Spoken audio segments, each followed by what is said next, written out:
follow water metering legislation as well as conserve our resources. Frankly, we all need water to survive. We can't just be pouring it out the drain. The fine is meant to cover maintenance fees for having to manually shut off the water and then turn it on next season.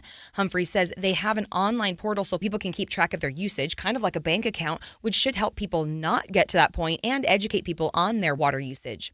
Britt Johnson, KSL News Radio. The entire state is working to conserve water. Cynthia B. with Utah Waterways tells Inside Sources it's important to wait as long as you can. This is when we build resilience, is this time of year, because if the lawn doesn't get that extra water, it's going to go deeper into the soil profile. It's going to grow deeper roots to try to go after that water.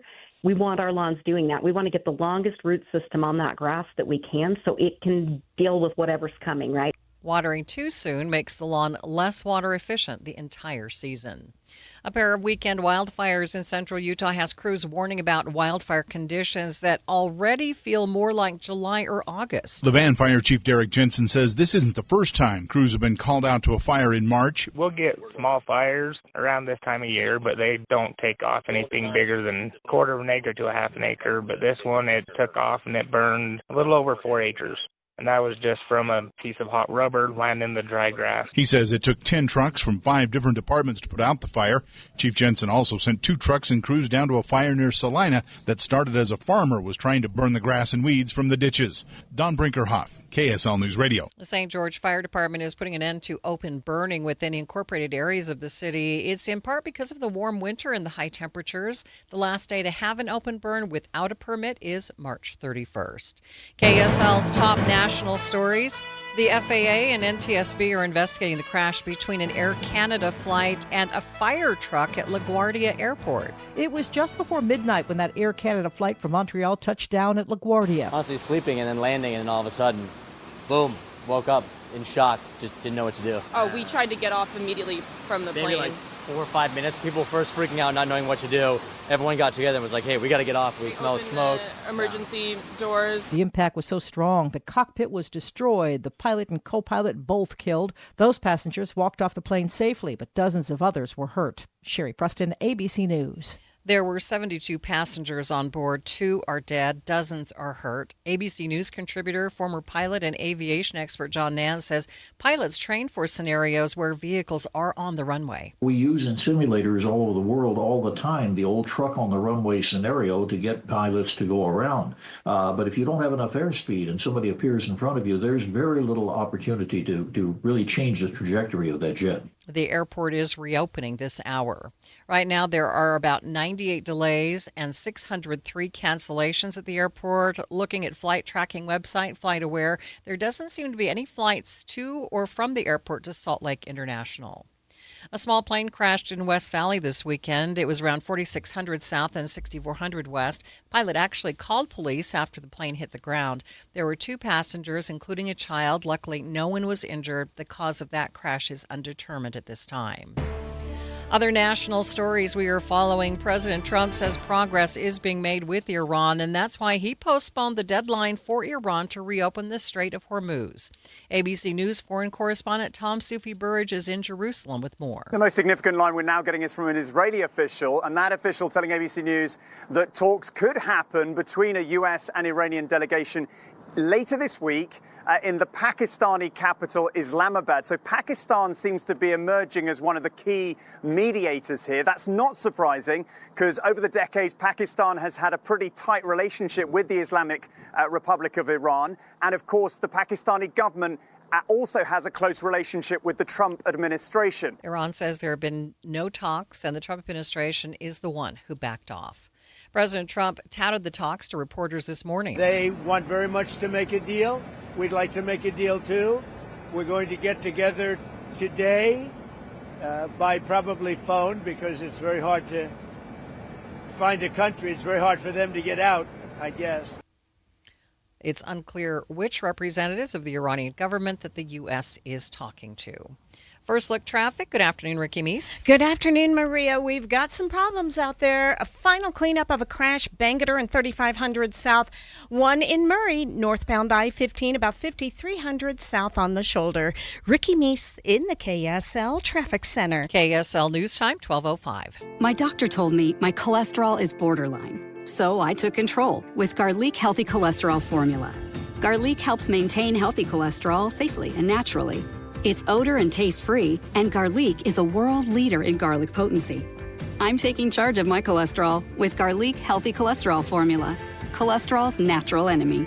These statements have not been evaluated by the FDA. This product is not intended to diagnose, treat, cure, or prevent any disease. The term natural references only the garlic in the product. Use as directed. Veterans and active duty service members, when your call to service ends, your mission doesn't have to. Go from GI to IT in just a few months at My Computer Career. Prepare for a high-demand career in cybersecurity, protecting people, systems, and institutions from real cyber threats. Cyber warriors are needed now. Will you answer the call? Go to mycomputercareer.edu/CWP to learn more. That's mycomputercareer.edu/CWP, an Elite CompTIA certification partner. VA education benefits are available to those who qualify. It's spring. You get outside and it's obvious your house needs painting. Make an appointment with CertaPro Painters. They'll give you a free estimate quickly and at the right price. And they make the entire process easy with reliable updates and communication. They know how important your home is to you. True professionals, they're committed to quality and exceptional service at the right price. Each CertaPro Painters business is independently owned and operated, so schedule your free estimate online at CertaPro.com. That's Certa with a C.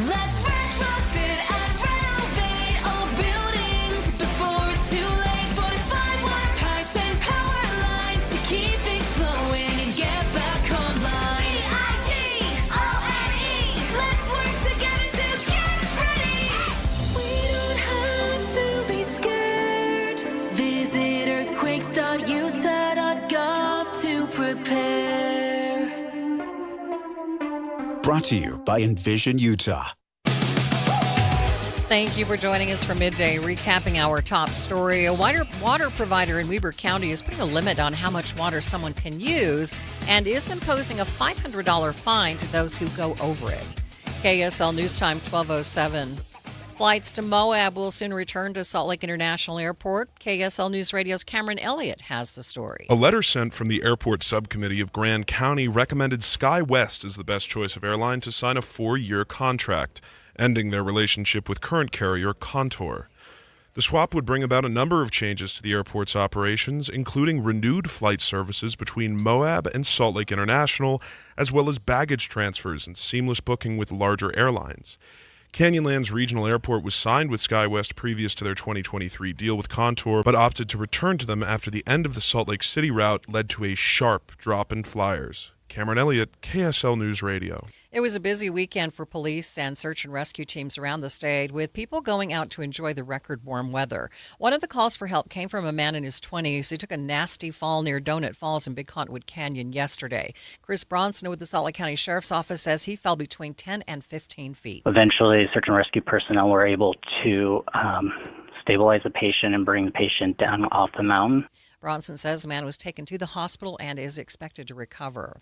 Grand County police are looking for who vandalized petroglyphs at a popular hiking trail outside Moab. KSL News Radio's Brianna Willis has more. Grand County Sheriff's Office says it looks like a Baja race team might have put contact information right under the petroglyphs in the Tushar Tunnel area. They're asking for the public to call them with any information they have. Right now, a bill is on the governor's desk that would use fines collected from vandals to repair the site. Representative John Arthur voted in support of it. Specifically within those localities to repair the harm done, and then also ultimately to build in that educational piece that will hopefully prevent more of these from taking place. Grand County officers say they take damage to these cultural sites very seriously. Brianna Willis, KSL News Radio.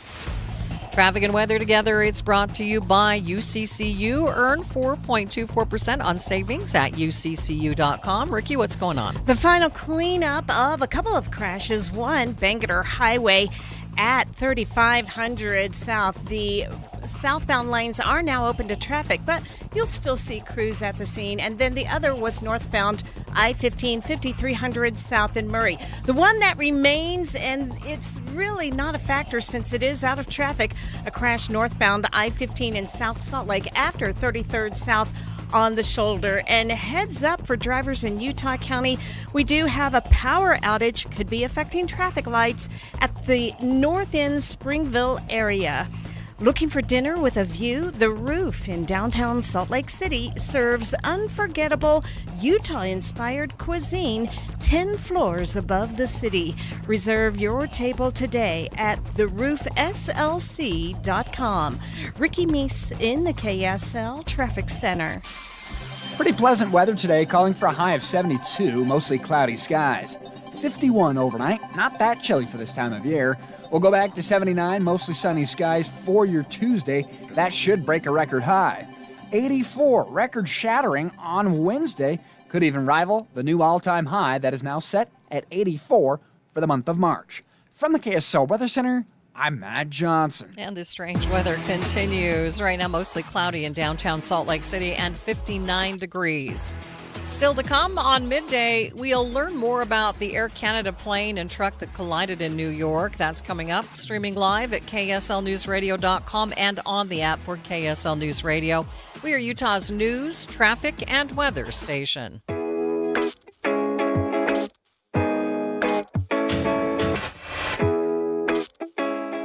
This weekly tax tip is brought to you by the Utah Association of Certified Public Accountants. Here's CEO Susan Spears. Here's what many people are getting wrong with their income taxes. Most of us fill out a W-4 once and never look at it again. In 2026, many taxpayers will see changes. There are new deductions for overtime and tip income plus other changes. If your withholding doesn't reflect those changes, one of two things can happen. You either give the IRS an interest-free loan all year, or you get hit with a surprise tax bill in filing season. If new deductions lower your tax bill by $3,000, but your withholding never changes, that's about $250 a month coming out of your paycheck that you actually didn't owe. The UACPA suggests that now's the time for a W-4 checkup. Get the most out of your income tax preparation when you hire a licensed CPA. Visit uacpa.org to find a CPA that's right for you. And check out new tax tip videos by following on social media at Talk to Your CPA. Think for just a second about how much your life would change if you lost 20 to 40 pounds in the next 60 days. That is the promise of Salt Lake City Fat Loss. It's a great program that I've been telling you about for the last couple of years. You know, a big concern of folks is that they're just going to gain that weight right back. But with Salt Lake City Fat Loss, they really teach you how to keep that weight off. They teach you how to eat well. And there are no drugs. You're just talking about real food bought from the grocery store that helps you lose the weight and then keep off that weight long term. We are talking long-term results that just keeps that weight off. At Salt Lake City Fat Loss, they do things differently. This is a doctor-developed program. It, again, helps people lose 20 to 40 pounds in 60 days using real food. So if you're considering it, you want to see if you're eligible for this program because it takes some consideration. You have to decide what works for you. Just go to slcfatloss.com to find out more. That's slcfatloss.com, slcfatloss.com. Hi, I'm Ryan Blaney, a third-generation race car driver, and we dedicate a lot of our time to going as fast as possible. My grandpa Lou is the reason why my dad and I started racing, and I'm really proud to follow in his tracks. But when my grandpa was diagnosed with Alzheimer's, it was a very unexpected bump in the road for us. I've learned a lot on this journey with my grandpa Lou, and the memories of my grandpa will always be with me. It's important to notice if older family members are acting differently, experiencing problems with their memory, or having trouble with routine tasks. Talking about Alzheimer's can be really tough. But if you notice something, have a conversation with your loved one. Encourage them to see a doctor or offer to go with them. Early detection of Alzheimer's can give your family time to explore support services, make a plan for the future, and access available treatments. The Alzheimer's Association provides care, support, and research to help you take control of the situation with your family and manage the disease together. If you or your family are noticing changes, it could be Alzheimer's. Talk about seeing a doctor together. Visit alz.org/time to talk. A message from the Alzheimer's Association and the Ad Council. KSL News Time, 12:15. The three things you need to know this hour. First, former BYU football player Parker Kingston made another appearance in a St. George courtroom today. The judge is soon set to decide whether he can stand trial for a felony rape charge. I'm KSL News Radio's Adam Small. Second, 2 people are dead after a crash at LaGuardia Airport. 70 others are on board. Dozens are injured. Third, traffic and weather together, Ricky. A small accident northbound I-15 prior to the I-80 201 junction. Out of traffic on the shoulder. Right now we're seeing seeing a delay-free drive on all the Valley freeways. Ricky Meese in the KSL Traffic Center. Starting the week out on the cool side, but getting back to the 80s midweek, I'm Matt Johnson. Mostly cloudy, 59 degrees at the KSL Common Spirit Health Studios. From ABC News, I'm Michelle Franzen. As the war with Iran continues, President Trump signaling that preliminary talks between the U.S. and Iran are happening, leading him to postpone tonight's deadline set for Iran to reopen the Strait of Hormuz, or the president says face military strikes on Iran's energy facilities. Before leaving for a roundtable event in Memphis, the president telling reporters what the U.S. wants. We're looking for all of the things that we've been talking about. We want to see no nuclear bomb, no nuclear weapon, not even close to it. Low key on the missiles. We want to see peace in the Middle East. Iran denying that those talks have even happened with the U.S. and Israeli official tells ABC News brokered talks could happen in Pakistan later this week. ABC News analysis showing nearly 24 oil and gas facilities across 9 Middle East countries have already been hit by Iranian, Israeli, and U.S. strikes since the war began, sending oil and gas prices up further. Here's ABC's Rebecca Jarvis. The longer the Strait of Hormuz is shut, that critical passageway, the more unstable the global economic outlook becomes. Some airlines are now taking fuel-saving measures out of an abundance of caution. United Airlines CEO Scott Kirby says those moves are part of steps to prepare for a scenario in which oil hits $175 a barrel. Delays at airports building due to the ongoing partial government shutdown. President Trump has sent ICE agents to help TSA workers at more than a dozen airports nationwide due to TSA officers calling out sick, unable to pay and work without pay during the shutdown. New Orleans has been hit hard. Houston has been hit hard. Houston today, we've got reports of 4-hour wait times that have been coming in over the weekend in Atlanta at Hartsfield-Jackson, the nation's busiest air travel hub. People were told to arrive at the airport 4 hours ahead of their flight, their departure times. Some travelers at Hartsfield-Jackson, they had 6-hour waits. Here's ABC's Alex Stone at LAX. Time now for the KSL In-Depth. 2 people are dead as a result of that crash at LaGuardia.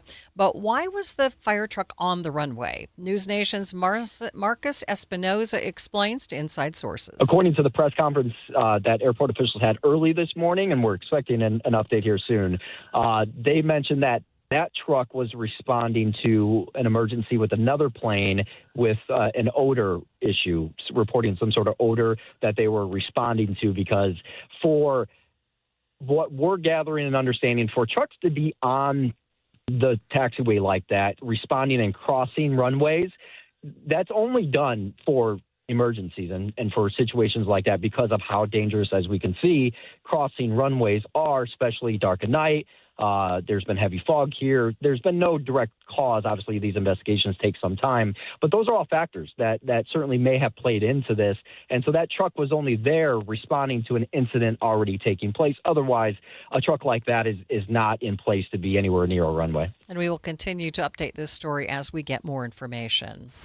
Traffic and weather together. It's brought to you by UCCU. Build smart, save big with construction loans at UCCU. Here's Ricky Meese.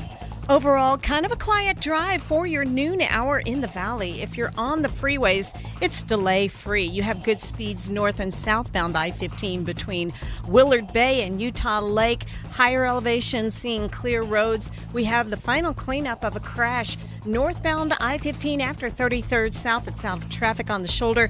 But do watch for possible traffic lights that are dark in the north end portion of Springville due to a power outage. While you're planning your day, plan for comfort too with the Good Feet store. Find the location nearest you at goodfeet.com. Ricky Meese in the KSL Traffic Center. KSL 7-day forecast. Starting at the bottom of the hill today with a high of 72, quite pleasant, mostly cloudy. 79, mostly sunny skies tomorrow, record-breaking. Record heat again, 84 on Wednesday, mostly sunny. Partly cloudy, 70 degrees there on your Thursday. Cooling to 66 on Friday, partly cloudy skies. How about more upper 70s with record-breaking warmth possible? Mostly cloudy skies there on Friday and Saturday. From the KSL Weather Center, I'm Matt A Johnson. lot of sunshine and 59 degrees in downtown Salt Lake City. The 7-day forecast is brought to you by Performance Automotive Bountiful. Quick check of the markets at this hour, and they are in good shape, trying to regain some of last week's losses. A complete update of your money news is coming up next.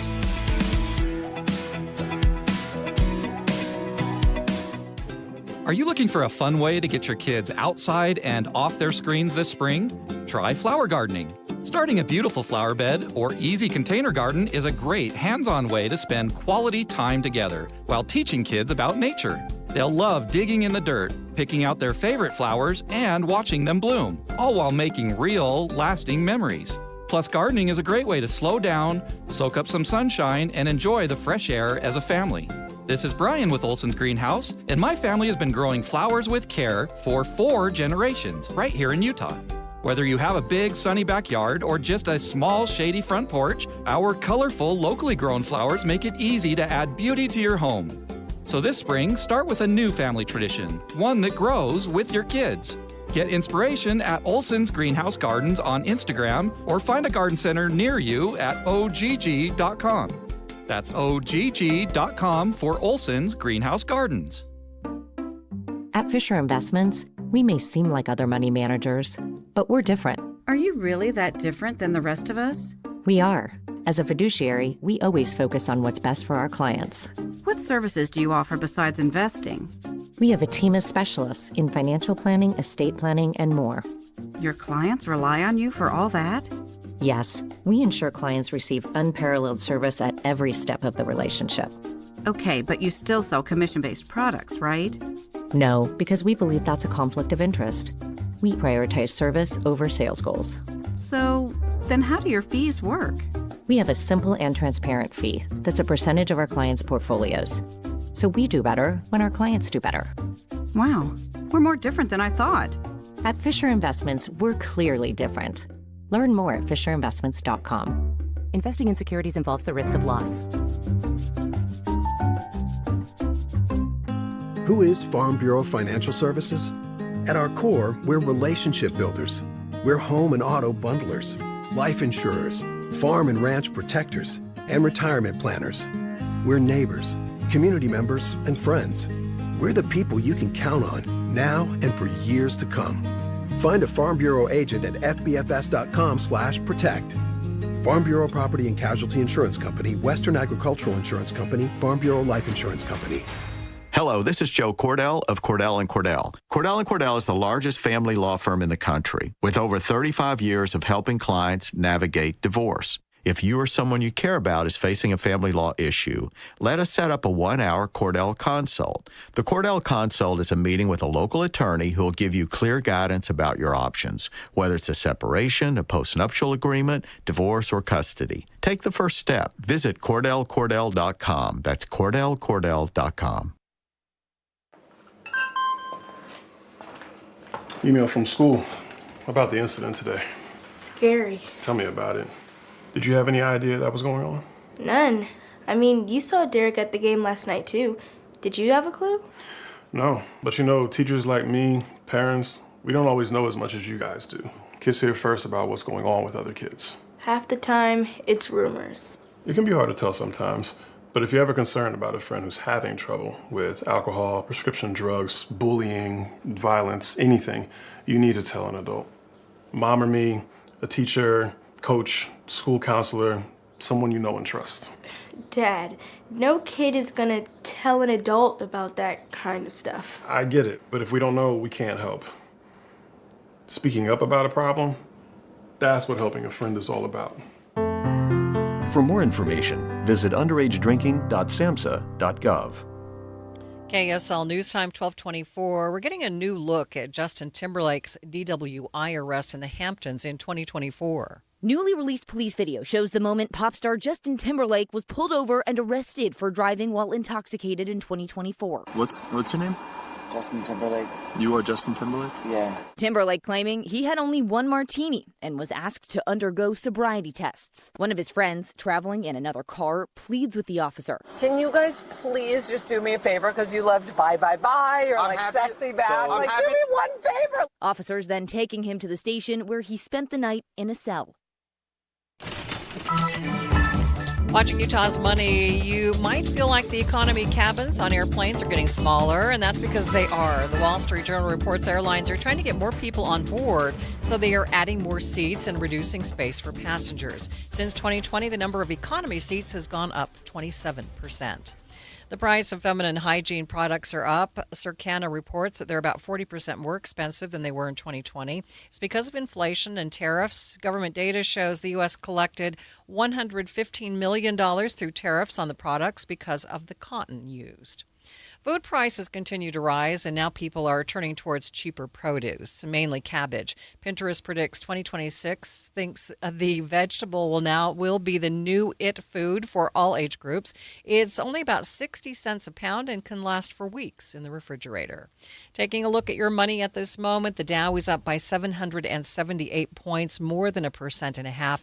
It sits at 46,356. S&P is up by 95 points. The Nasdaq up by 337.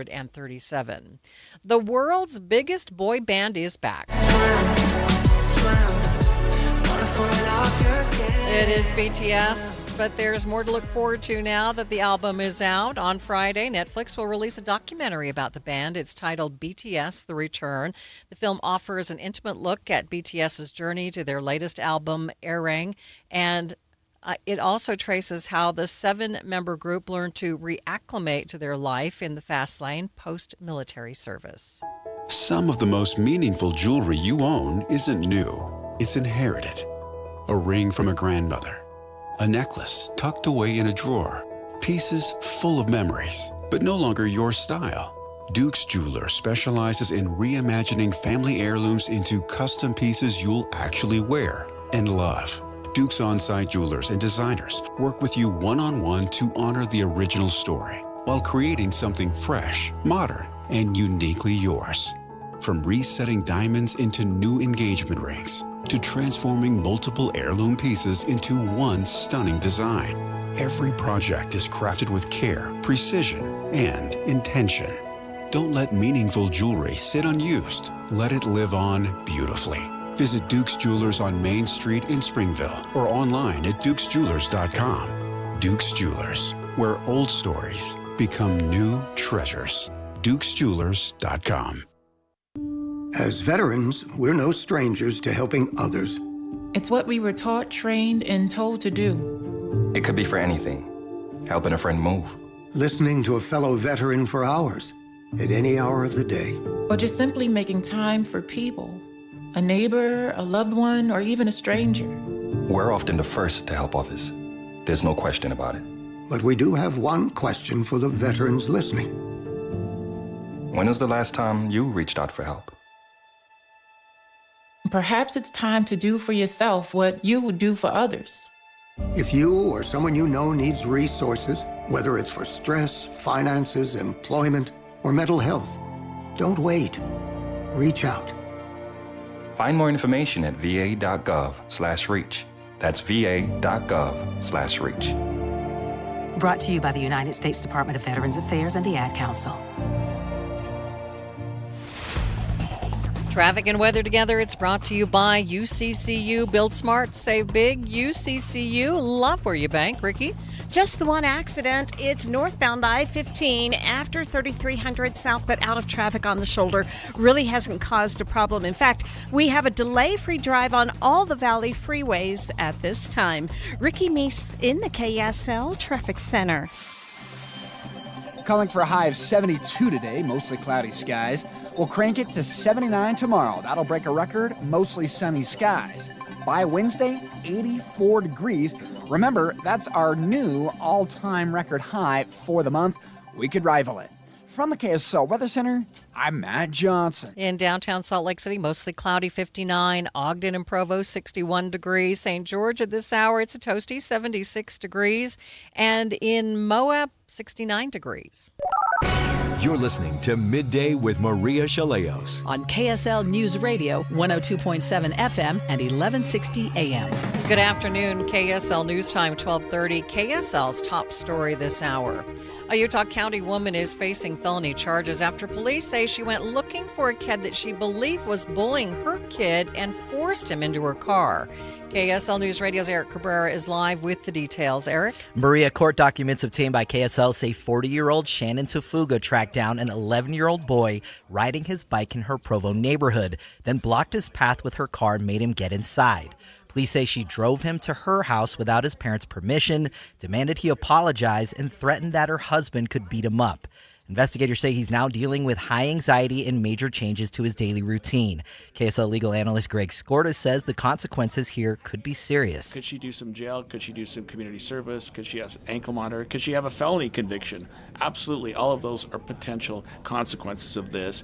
But I think the justice system is really going to want to just get her attention and make sure that other parents are also advised that you can't engage in this type of conduct. She's now charged with child kidnapping and aggravated child abuse. Live, Eric Cabrera, KSL News Radio. Salt Lake police are looking for a suspect after a man was shot in the lower legs while driving through Rose Park. He stopped at a Maverick gas station where he was treated until police arrived. Investigators are asking anyone with evidence or details about the shooting to give them a call.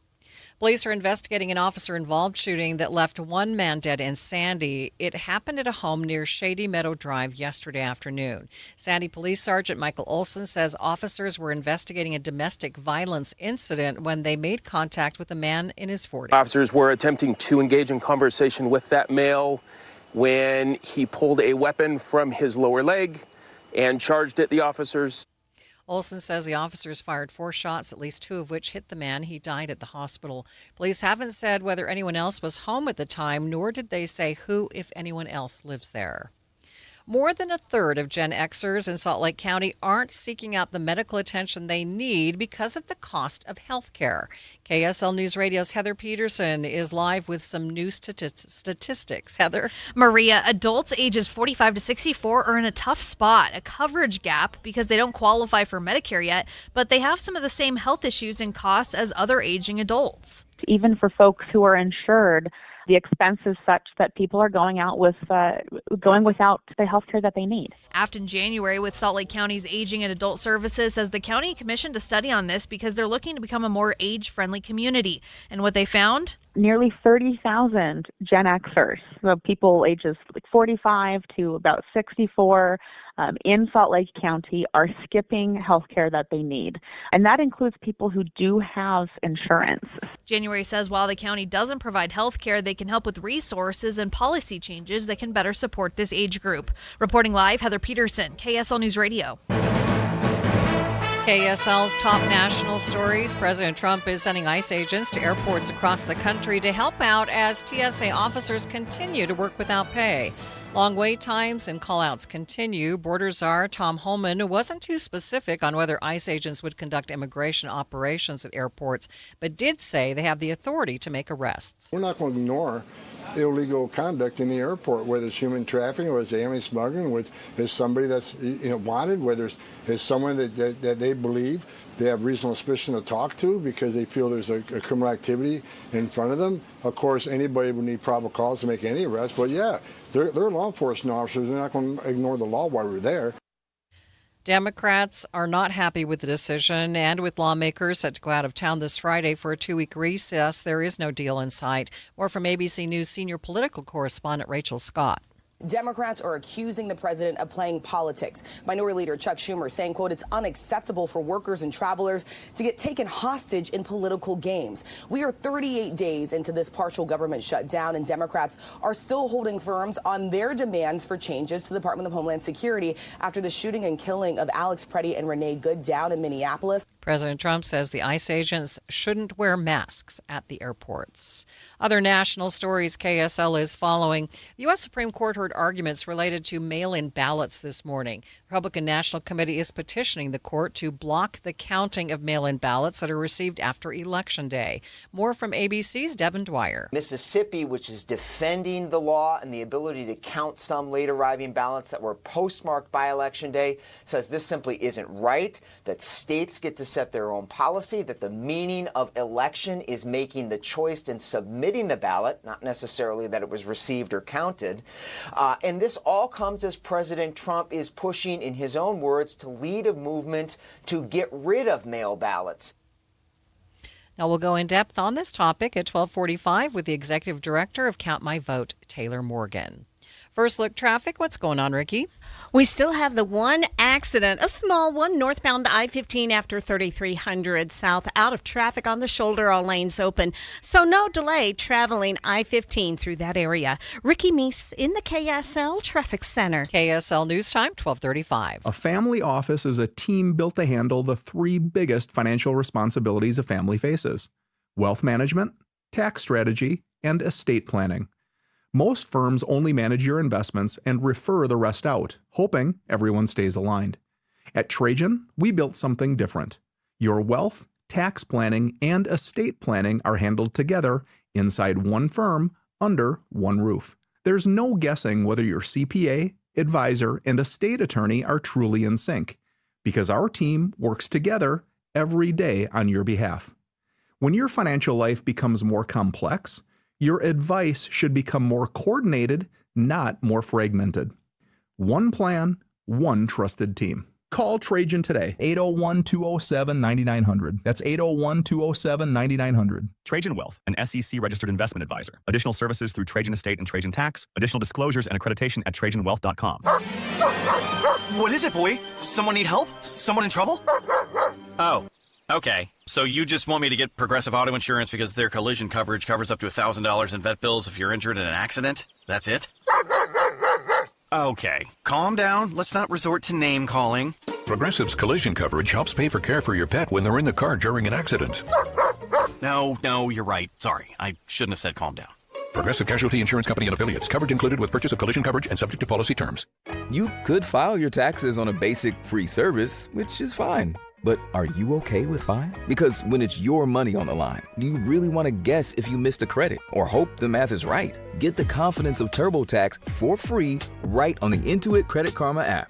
Free Fed and free state for simple 1040s only. Around 37% of filers qualify. See details at turbotax.com/free. No schedules except for EITC, CTC, student loan interest, and Schedule 1A. Thank you for joining us for Midday, recapping our top story. A mom is facing possible kidnapping charges after forcing a kid to go with her to apologize to her kid. KSL News Time, 12:37.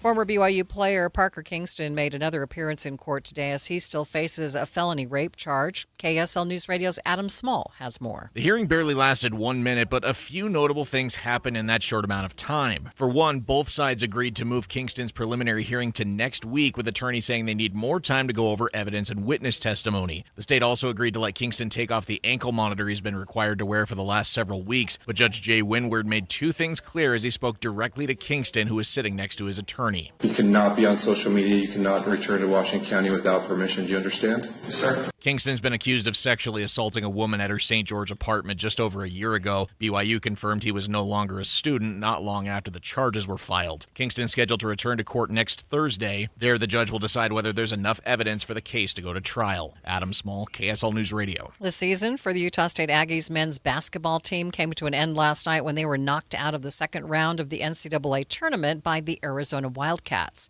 Carson Templin says they were right there with the Wildcats. I felt like we could have beaten that Arizona team as good as they are. A couple more shots went down, and I feel like we'd have been right there.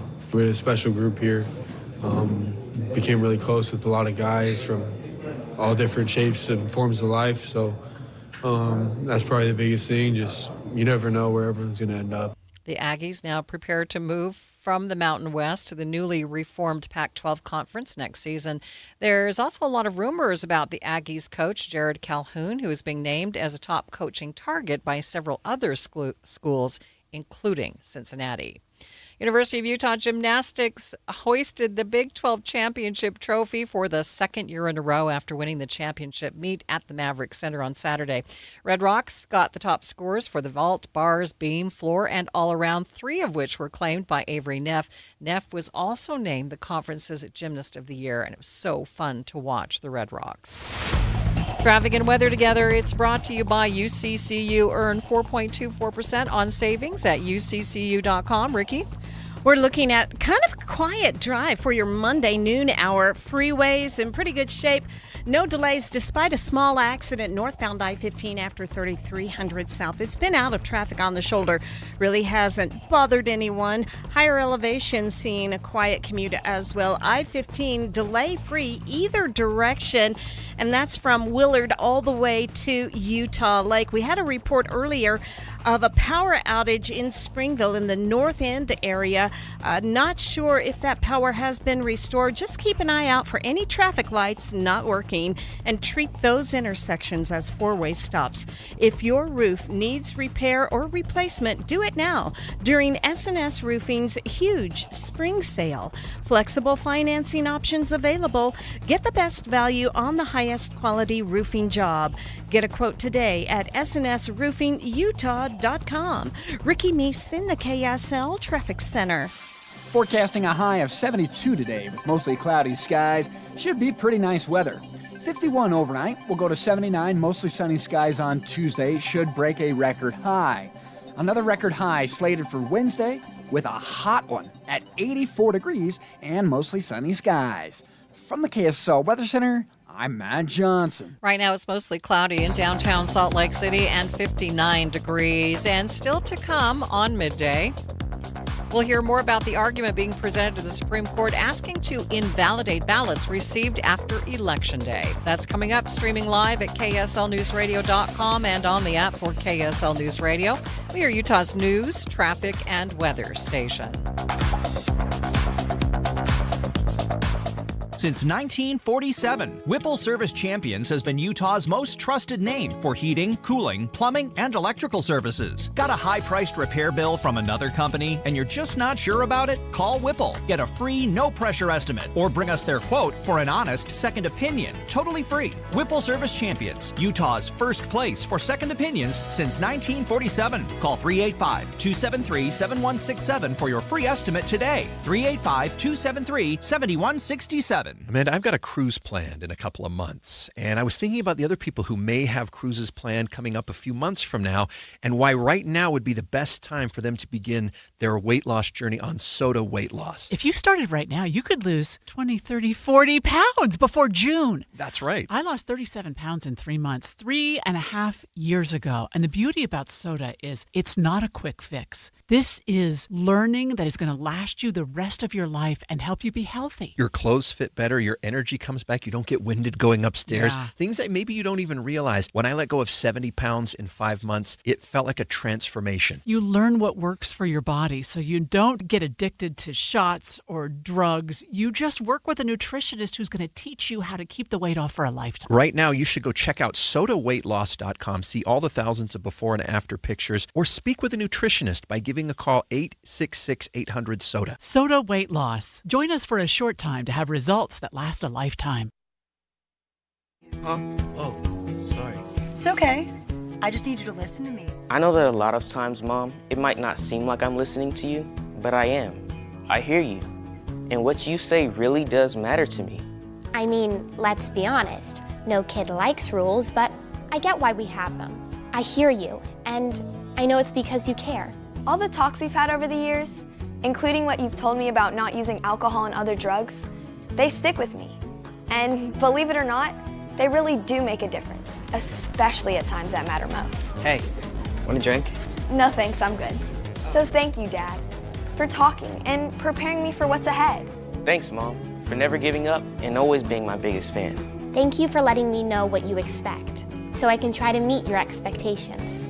Thank you for talking. For more information about talking with your kids about underage use of alcohol and other drugs, visit underagedrinking.samhsa.gov.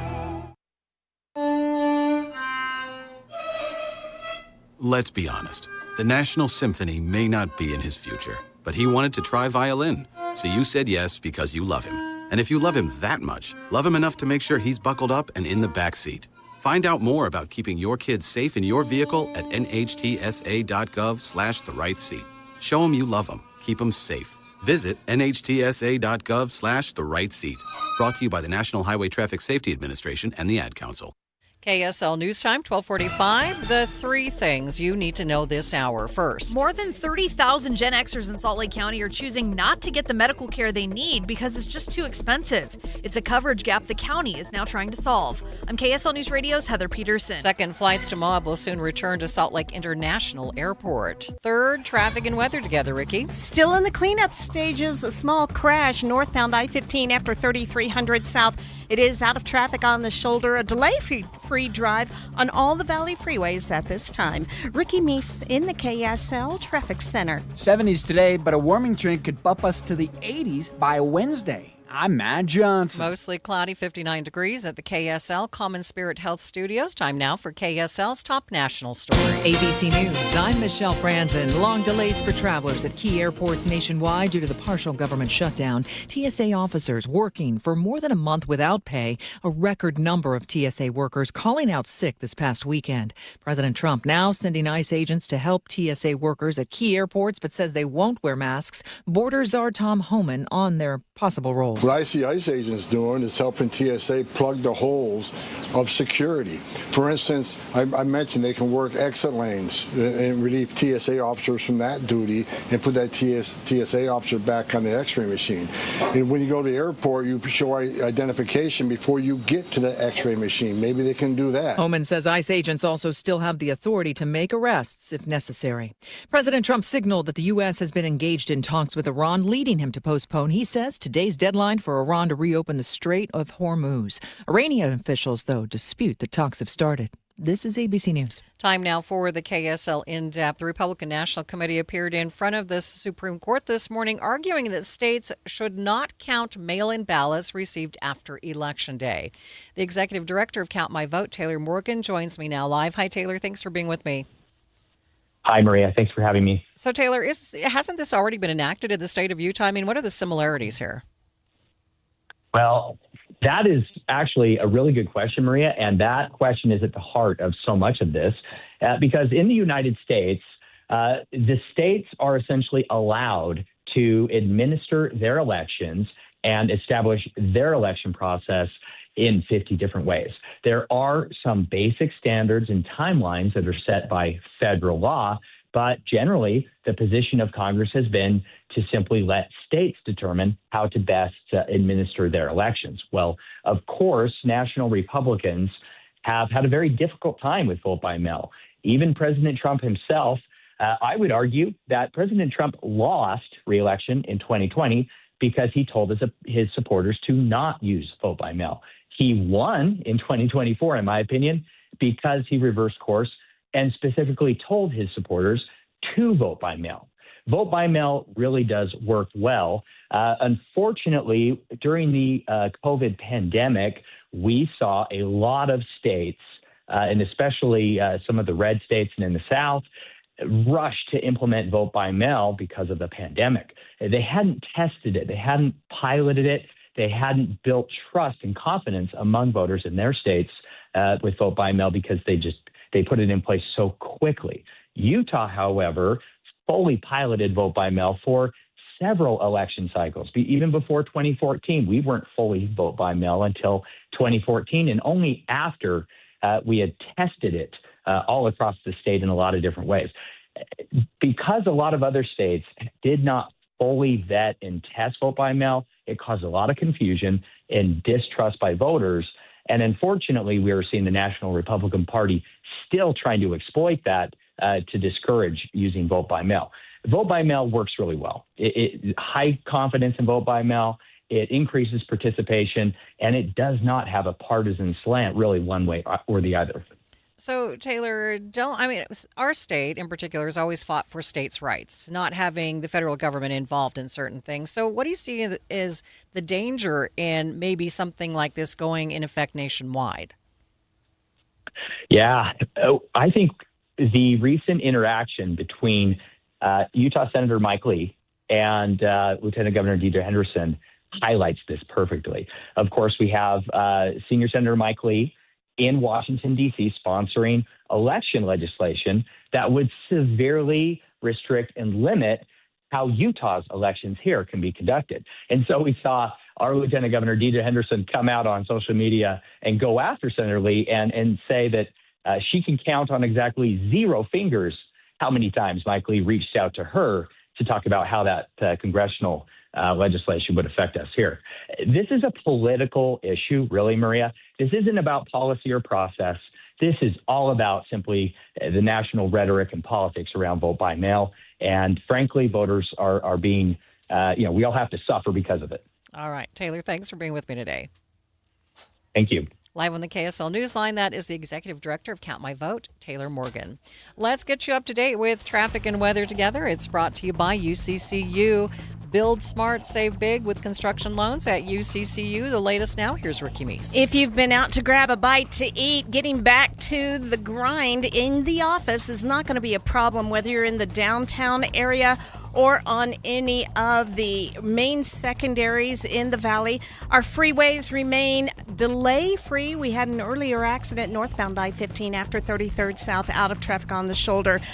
Just a small word for those driving I-15 in the Box Elder County area. We have had some police activity near the Flying J at Willard. 6th West, 750 North. That's just to the side of I-15, but the freeway traffic has not been affected. Don't miss the Rocky Mountain Gun Show at the Mountain America Expo Center in Sandy, March 28th and 29th. Get 500 rounds of 9mm ammo for just $85. Ricky Meese in the KSL Traffic Center. KSL 7-day forecast is a bit of a roller coaster, but nothing too dramatic on the downward trend. 72 today, mostly cloudy skies, quite pleasant if you ask me. 79 tomorrow, mostly sunny skies, that'll be a record. Record-setting heat on Wednesday, 84, mostly sunny. Partly cloudy skies with a high of 70, cooling again Thursday. Friday, 66. We're back to the upper 70s by Saturday, mostly cloudy skies, 77. Sunday, 76, mostly cloudy. Both Saturday and Sunday could break records. From the KSL Weather Center, I'm Matt Johnson. And right now in downtown Salt Lake City is cloudy and 59 degrees. Quick check of the markets.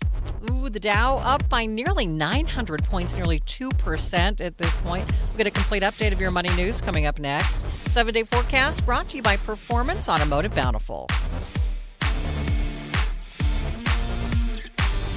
Some of the most meaningful jewelry you own isn't new. It's inherited. A ring from a grandmother. A necklace tucked away in a drawer. Pieces full of memories, but no longer your style. Duke's Jeweler specializes in reimagining family heirlooms into custom pieces you'll actually wear and love. Duke's on-site jewelers and designers work with you one-on-one to honor the original story while creating something fresh, modern, and uniquely yours. From resetting diamonds into new engagement rings to transforming multiple heirloom pieces into one stunning design. Every project is crafted with care, precision, and intention. Don't let meaningful jewelry sit unused. Let it live on beautifully.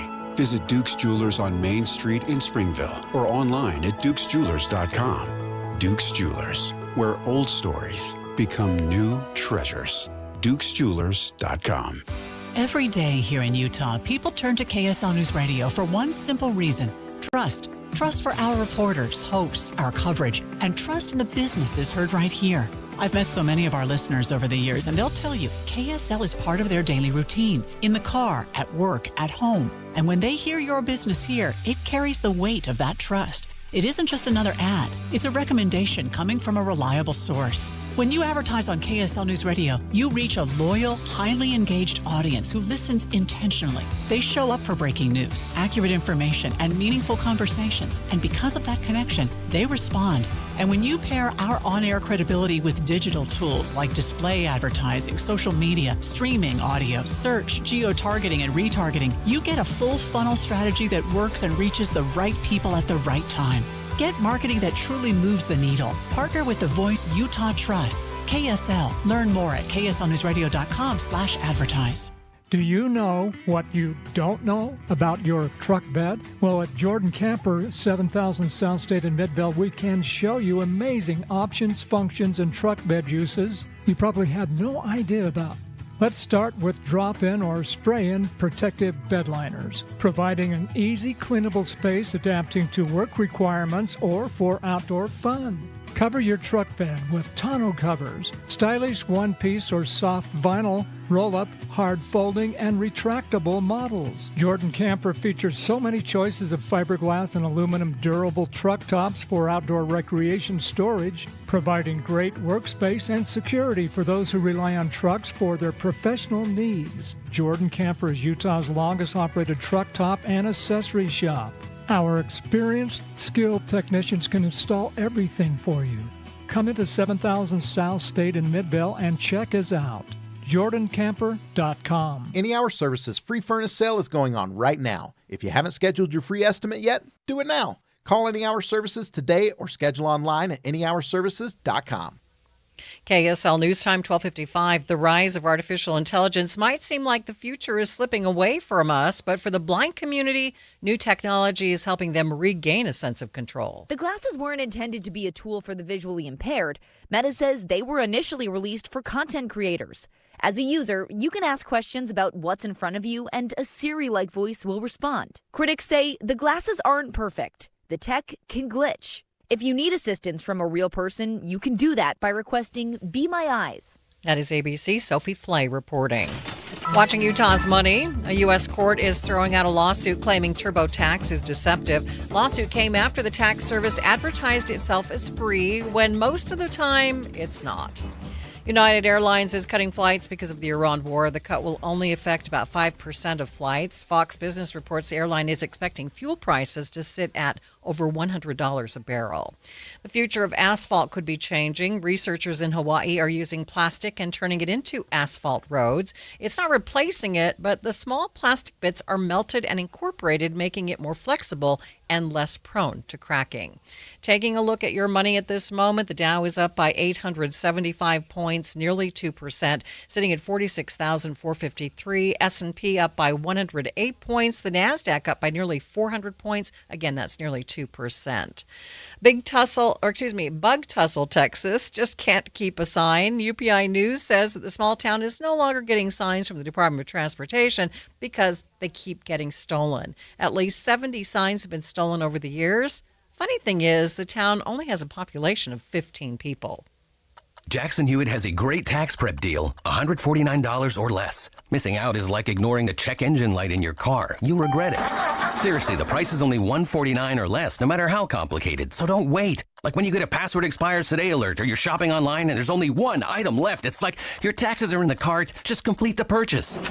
Hurry, this deal for $149 or less is like your phone at 1%. It's about to power down. Limited time offer for new clients on federal returns. Participating locations only. Terms at jacksonhewitt.com/149. What in the world is going on? You didn't hear?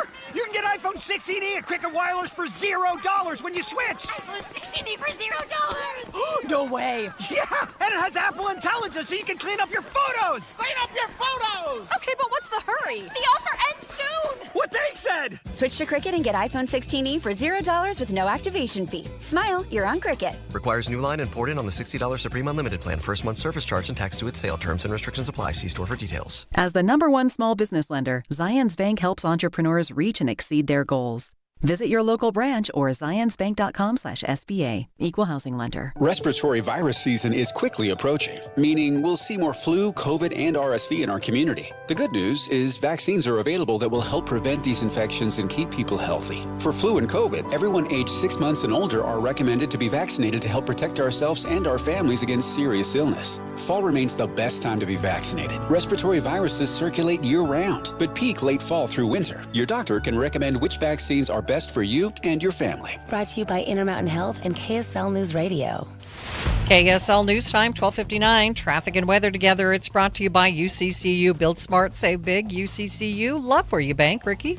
Still, the final cleanup continues on northbound I-15 with the small accident out of traffic on the shoulder after 3300 South. It's been a delay-free drive the entire noon hour on the freeways, and that's how we're going to wrap it up with good speeds and no other problems. Ricky Meese in the KSL Traffic Center. A very slight chance of showers across the Wasatch Front this afternoon, only a 10% chance. And then we don't see a chance of rain again for the next 6 days. The next chance coming on Sunday, and then it's again a 10% chance. Today's high 72 degrees, up to 79 tomorrow, then back up into the 80s for Wednesday, 84 degrees on Wednesday. Right now, 61 degrees in downtown Salt Lake City.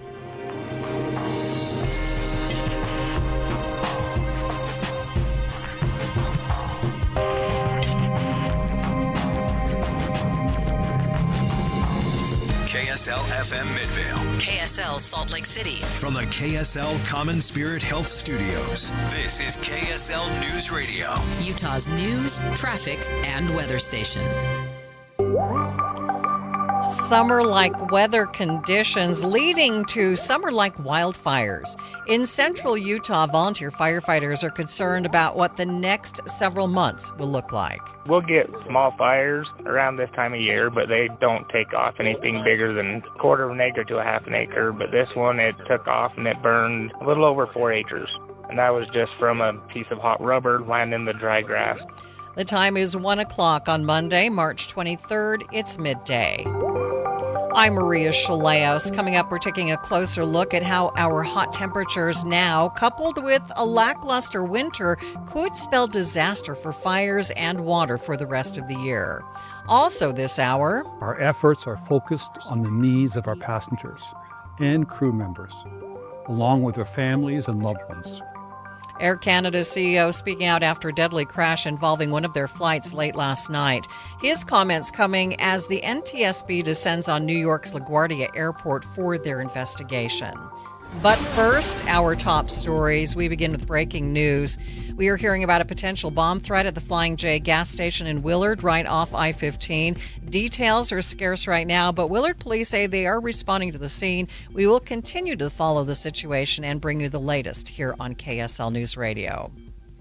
Some people in Weber County are facing possible fines and secondary water shutoffs if they use more water than allowed. KSL News Radio's Britt Johnson has more. Pineview Water Systems General Manager Jeff Humphrey says they're trying to uphold water metering legislation with these actions, as well as conserve resources. But some customers have taken to Facebook saying it seems steep and unfair. Others agree with it, saying we need some consequences for using too much water.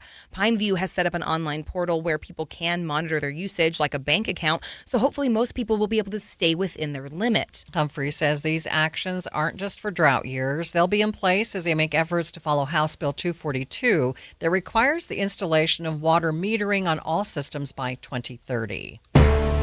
Our top national story from ABC News. President Trump says the U.S. has been having productive talks with Iran. In a post-Truth Social today, he said that he'd pause strikes on Iran's energy facilities for 5 days while the talks continue. We are now having really good discussions. They started last night, a little bit, the night before that, and I think they're very good. They want peace. They've agreed they will not have a nuclear weapon, et cetera, et cetera. It's unclear which representatives of the Iranian government the U.S. is talking to, and Iranian officials have denied that those talks are taking place. But just the president saying that has caused the markets to go up dramatically. The Dow is up by 843 points, sitting at 46,419. S&P up by 105 points, and the NASDAQ up by 389. Other national stories KSL is following. Air Canada CEO Michael Russo releasing a message today following last night's deadly crash at LaGuardia Airport in New York, calling it a somber day. Members of our specialized team will be on their way to New York. We know that many people are concerned about the welfare of their loved ones. The passenger jet had 72 passengers and 4 crew members on board when it collided with a fire truck from the Port Authority. The captain and first officer were killed in that crash. The LaGuardia Airport reopened a single runway just a short time ago. Traffic and weather together. It's brought to you by UCCU. Earn 4.24% on savings at uccu.com. Ricky? Right now, we're seeing a quiet drive along all the Valley freeways. No accidents, no delays. Our main secondaries are also looking good. We have had a report of police activity in the Willard area near 6th West, 750 North. And the Flying J is just east of I-15. But right now, traffic on I-15 through that stretch rolling along with no problems. Create your floral sanctuary with Olson's Greenhouse. Locally grown premium quality flowers. The perfect complement to any space. Cheerful flowers for porches, patios, containers, and beds. Visit Olson's Instagram or ogg.com. Ricky Meese in the KSL Traffic Center. High temperatures staying in the 70s for the next couple of days, but then on Wednesday, back up into the mid-80s. Right now, 63 degrees at the KSL Common Spirit Health Studios. The sources where we get our news matters. When you listen to Utah's Morning News, we want you to feel the stories are important to you and trustworthy. This is Amanda Dixon. And I'm Andy Farnsworth. Join us weekday mornings on KSL News Radio. Any Hour Services free furnace sale is going on right now. If you haven't scheduled your free estimate yet, do it now. Call Any Hour Services today or schedule online at anyhourservices.com. This weekly tax tip is brought to you by the Utah Association of Certified Public Accountants. Here's CEO Susan Spears. Here's what many people are getting wrong with their income taxes. Most of us fill out a W-4 once and never look at it again. In 2026, many taxpayers will see changes. There are new deductions for overtime and tip income plus other changes. If your withholding doesn't reflect those changes, one of two things can happen. You either give the IRS an interest-free loan all year, or you get hit with a surprise tax bill in filing season. If new deductions lower your tax bill by $3,000, but your withholding never changes, that's about $250 a month coming out of your paycheck that you actually didn't owe. The UACPA suggests that now is the time for a W-4 checkup. Get the most out of your income tax preparation when you hire a licensed CPA. Visit uacpa.org to find a CPA that's right for you. And check out new tax tip videos by following on social media at Talk to Your CPA. Think about this. In 2006, $20,000 equaled roughly 33 ounces of gold at the spot price. At today's prices, those 33 ounces would be worth over $150,000. Smart Americans diversify a portion of their savings into precious metals. That's why I buy gold from Birch Gold Group. It's a crucial part of my balanced strategy. Gives me peace of mind given all the events that could impact the U.S. economy. See if holding gold in a tax-sheltered retirement account is right for you too. Birch Gold can help you convert an existing IRA or 401k into an IRA in gold. Just text my name, Dan, to the number 989898 to receive your free info kit on gold. There's no obligation, just useful information. With an A-plus rating with the Better Business Bureau and tens of thousands of happy customers, let Birch Gold help you diversify with gold. Now that's peace of mind. Text Dan to 989898. Again, text my name, Dan, to the number 989898 today. Message and data rates apply. Thanks for tuning into Midday. I'm Maria Shilaos. Water restrictions aren't coming just yet, but there is a good chance we'll see them across the state within the next few weeks and months. But for customers of Pineview Water Systems, they could see a complete shutoff for their secondary water system if they hit 100% of their allotment. Home and business owners recently received letters detailing the changes. General Manager Jeff Humphrey says not only are they trying to conserve water after a lackluster winter, but they're also trying to follow the law. Didn't line up with it being that we just picked this year because of our water situation with the drought and the so-called winter that we kind of got. What it was is this is based off of the mandatory metering that the state legislation has put on all secondary pressurized irrigation systems that started in 2022. And part of that code or law was you have to provide an educational standpoint and let the customers know what the meter is and what it's for. And so we have, between the two districts, we have over 16,000 meters already installed, and we have more to still install. And we launched a meter portal last year with the meters we've been installing where customers can sign up and watch their own usage. And this is just part of the thing of getting the customers more educated and conserving water that we currently have. Each property was given an allocation when they came into the district, and you're only supposed to use the amount of water that you're allocated to your property. And there is customers that like to use more than they're allocated, and there's some that don't use half of what their allocation is. But we can't allow one customer to use someone else's water. It's supposed to be for the property. And so we started sending out these letters that, the whole letter was written in a way to saying, look, this is your property, you have X amount of water, please sign up to our portal. A meter was newly installed on your property. Sign up on our portal to where you can watch and monitor your own usage. Once we get up to that 100%, we are going to have to turn you guys off because you've used your water for the year. Humphrey says they started the educational portion last year, sending out the warning letters when customers reached 100% of their allocated water for the year. He tells KSL News Radio's Britt Johnson that because of the poor winter, they may also need to shorten their official water year. Our typical irrigation season on pristine conditions is April 15th through October 15th. Now, considering we're in a drought, now we might have to change those dates this year and go for a shorter season. That's still being discussed of when we will turn on, and then we'll watch and monitor our reservoir levels throughout the summer. Hopefully we can go into October. Like last year, we had a shutdown October 1st, and it's looking like it might be the same this year, but that's all speculation. We'll see how kind Mother Nature is to us throughout the summer. Customers turned to Facebook to launch their opinions on the change, with some saying they agree with the stance, but others feel that the shutoff and $500 fine aren't fair because they should be allowed to use their full allotment. The fine it's not a fine. It's for us, so we're going to have to come out and spend our own resources to turn them off. It's for them to be turned on for the following season. So if they want to wait and pay that in March of next year, that's fine. We just won't turn on their meter until that fee is paid. Humphrey says they have an online portal so people can keep track of their usage, which should help people avoid getting to the point of hitting 100% and triggering a secondary water shutoff. The warmer and drier than average conditions are posing some challenges for firefighters around the state. Fire crews say they are experiencing summer-like fires and fire conditions in spring. Over the weekend, a fire sparked outside Levan next to SR 28. The fire quickly spread to more than 100 acres, prompting responses from fire departments around Juab and Sevier counties. Derek Jensen is the fire chief for the Levan Fire Department and tells KSL News Radio's Don Brinkerhoff that fire that they saw, it resembled the kind of fire that they would see in July, not March. Yeah, it's a very bad thing.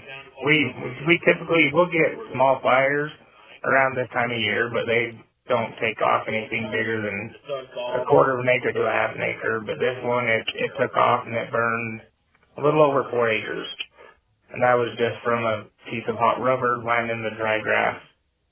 It doesn't help that we didn't get any moisture this winter, and we're hoping and praying for some good rainfall this spring.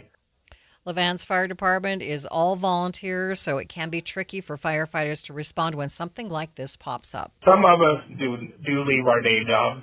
Some of them don't. It just depends on who's available to go.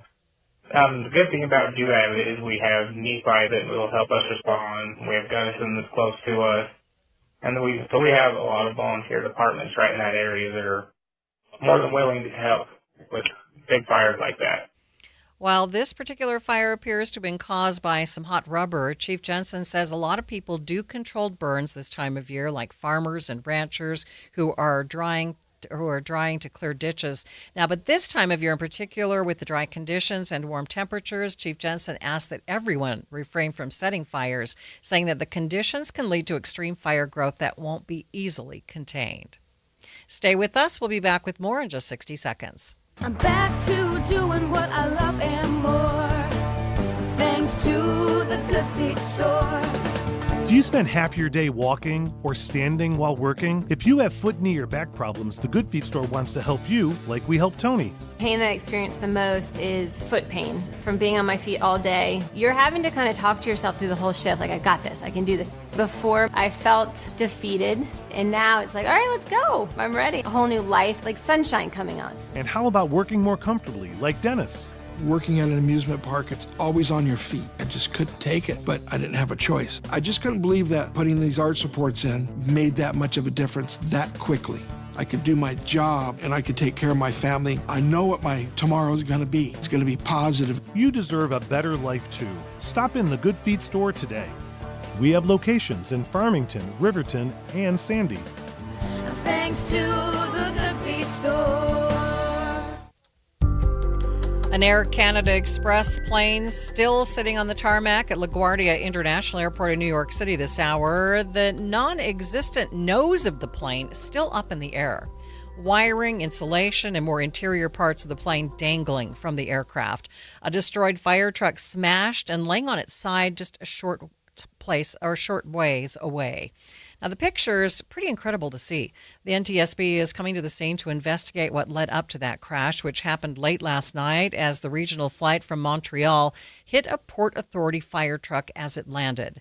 The airport immediately closed. About an hour ago, the airport partially reopened using a single runway. ABC News' Rena Roy has more. We just got word a short time ago from Flight Radar 24 that their preliminary data shows that the Air Canada plane was going anywhere from 93 to 105 miles per hour when it collided with that fire truck on the runway here at LaGuardia Airport behind us shortly after it touched down on the runway at 11:40 last night. We know that the pilot and co-pilot unfortunately were killed. And in total, 41 people who were on board, that includes passengers and crew members, they were hospitalized. Some of their injuries are considered serious. 2 police officers on the fire truck, we're told, were also injured but expected to be okay. Passengers are now speaking about this absolutely terrifying experience, saying that they heard some kind of loud bang, but nobody knew what was going on. Take a listen. Honestly, sleeping and then landing, and then all of a sudden, boom, woke up in shock, just didn't know what to do. People were just in shock, like people were like caving in, just heard a loud bang, and then everyone's like freaking out, not knowing what to do. The NTSB is expected to arrive on scene within the next hour or so to begin the investigation into exactly what happened here. As you can imagine, a lot of travelers now are wondering how to make it to their destinations. So major airlines, we are told, are issuing travel alerts. They are waiving rebooking fees. The airlines are allowing some travelers to also rebook their flights on the same airline from nearby airports, including Newark and JFK. The flight from Montreal was operated by Jazz Aviation, which operates regional flights on behalf of Air Canada. So how does this kind of thing happen? ABC News aviation analyst John Nance tells Good Morning America that operations on an airfield are incredibly complex, so just a single mistake can lead to deadly incidents like this. Well, it's a very complex operation at all times, but things have to be in exact sequence, and you're very, very vulnerable. This is one of the most upsetting parts. Is when you sit down on that runway and you lower your nose wheel and you're losing the airspeed, you don't have a lot of room. You're very vulnerable to a mistake like this. Could the pilot of that Air Canada Express flight have swerved out of the way? In many cases, Nance says no. But there's very little ability to swerve depending on your speed. As a matter of fact, we use in simulators all over the world all the time the old truck on the runway scenario to get pilots to go around. But if you don't have enough airspeed and somebody appears in front of you, there's very little opportunity to really change the trajectory of that jet. How often does this kind of thing happen? Very, very seldom. It's a very practiced thing to make sure nobody gets on that runway, aircraft or truck, without proper clearance. So there was obviously a mistake made here in one form or another, but it'll be complex. There's never just one cause, obviously. John Nance is an aviation analyst with ABC News. After the break, we'll get the latest on supposed negotiations between the U.S. and Iran. President Trump says the talks are going well, but Iranian leaders say there are no such talks. More on that in just a few minutes. But first, it's traffic on KSL News Radio. It's brought to you by UCCU. Build smart, save big with construction loans at UCCU. Ricky? No accidents, no delays. Valley Freeway traffic rolling along, whether you're traveling on the west side through West Valley, Kearns, or Riverton, or headed north north into Davis and Weber County, all clear on the freeways and main secondaries. Whipple Service Champions is Utah's most trusted name for heating, cooling, plumbing, and electrical services. And they're your first choice for offering honest second opinions. Ricky Meese in the KSL Traffic Center. Imagine all that could happen in 5 years. Jobs change, kids grow up, new memes come and go. But what if you had reliable, intelligent Wi-Fi and the price didn't change for 5 years? Well, thanks to the Xfinity 5-year price guarantee, you don't have to worry about that part of your future. You're guaranteed 5 years of Wi-Fi that boosts speeds to your devices that need the most, that finds and fixes any issues before you even notice. It's like a super intelligent Wi-Fi that keeps you protected from online threats. You get incredible gaming speeds on multiple devices and no one battling for bandwidth for the next 5 years. All your devices will be working in perfect harmony with the equipment, with no annual contracts, no fees, and no strings. So even though your kid will grow up and you still won't understand 6, 7, the price for your sharp, reliable internet will stay put. The Xfinity 5-year price guarantee. Lock in your price and unlock the possibilities. Xfinity. Imagine that. Restrictions apply. Select plans only. Let's retrofit and renovate old buildings before it's too late. 45 wire pipes and power lines to keep things flowing and get back online. B-I-G-O-N-E. Let's work together to get ready. We don't have to be scared. Visit earthquakes.utah.gov to prepare. Brought to you by Envision Utah. The weather is about to warm up. That means lawn care. Wouldn't you love a greener, healthier lawn without the hassle? Utah's tough climate doesn't make it easy, but J&J Garden Center has the answer to make it simple. So simple, you can do it yourself. The 5-step lawn care program at J&J Garden Center with Basin's Best Fertilizer is designed just for Utah's unique climate, giving you a thicker, stronger, weed-free lawn all season long. It's easy to apply, affordable, and covers up to 10,000 square feet. Just follow the simple 5-step plan and let Basin's Best Fertilizer do the rest and take the guesswork out of your lawn care. DIY and save big. No expensive lawn services needed. Get started today at J&J Garden Center and watch your lawn turn green with envy. Visit J&J Garden Center in Layton and get growing today. Just take the Layton Parkway exit to Main Street and head west on Gentile. J&J Garden Center. Country grown to your home. You served behind the desk. You served in combat. You did 4 years and got out. You were drafted. You gave 20 years. You gave exactly what your country needed. And so did you. When you raised your hand and swore an oath to your country, when you put your name on a dotted line, you became part of only 1% of Americans who did the same. You are a veteran. You are a veteran. You are a veteran. Because no matter when, where, or how you served, you made a sacrifice for your country, and you deserve support. If you're struggling with life after service, don't wait. Reach out. Reach out to a loved one, to a fellow veteran, to VA. Find resources at va.gov/reach. Brought to you by the United States Department of Veterans Affairs and the Ad Council. You are listening to Midday. I'm Maria Shilaos. President Donald Trump says he'll postpone further attacks on Iran's power plants and energy infrastructure after a weekend of what the president has called productive talks between the two countries. But Iran's parliament denies negotiations, saying they have not spoken with the Trump administration.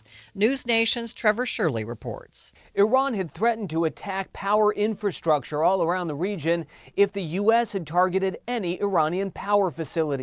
President Trump made the announcement on Truth Social earlier today. In the post, the president claims the U.S. and Iran have been in talks during the past 2 days to end the war.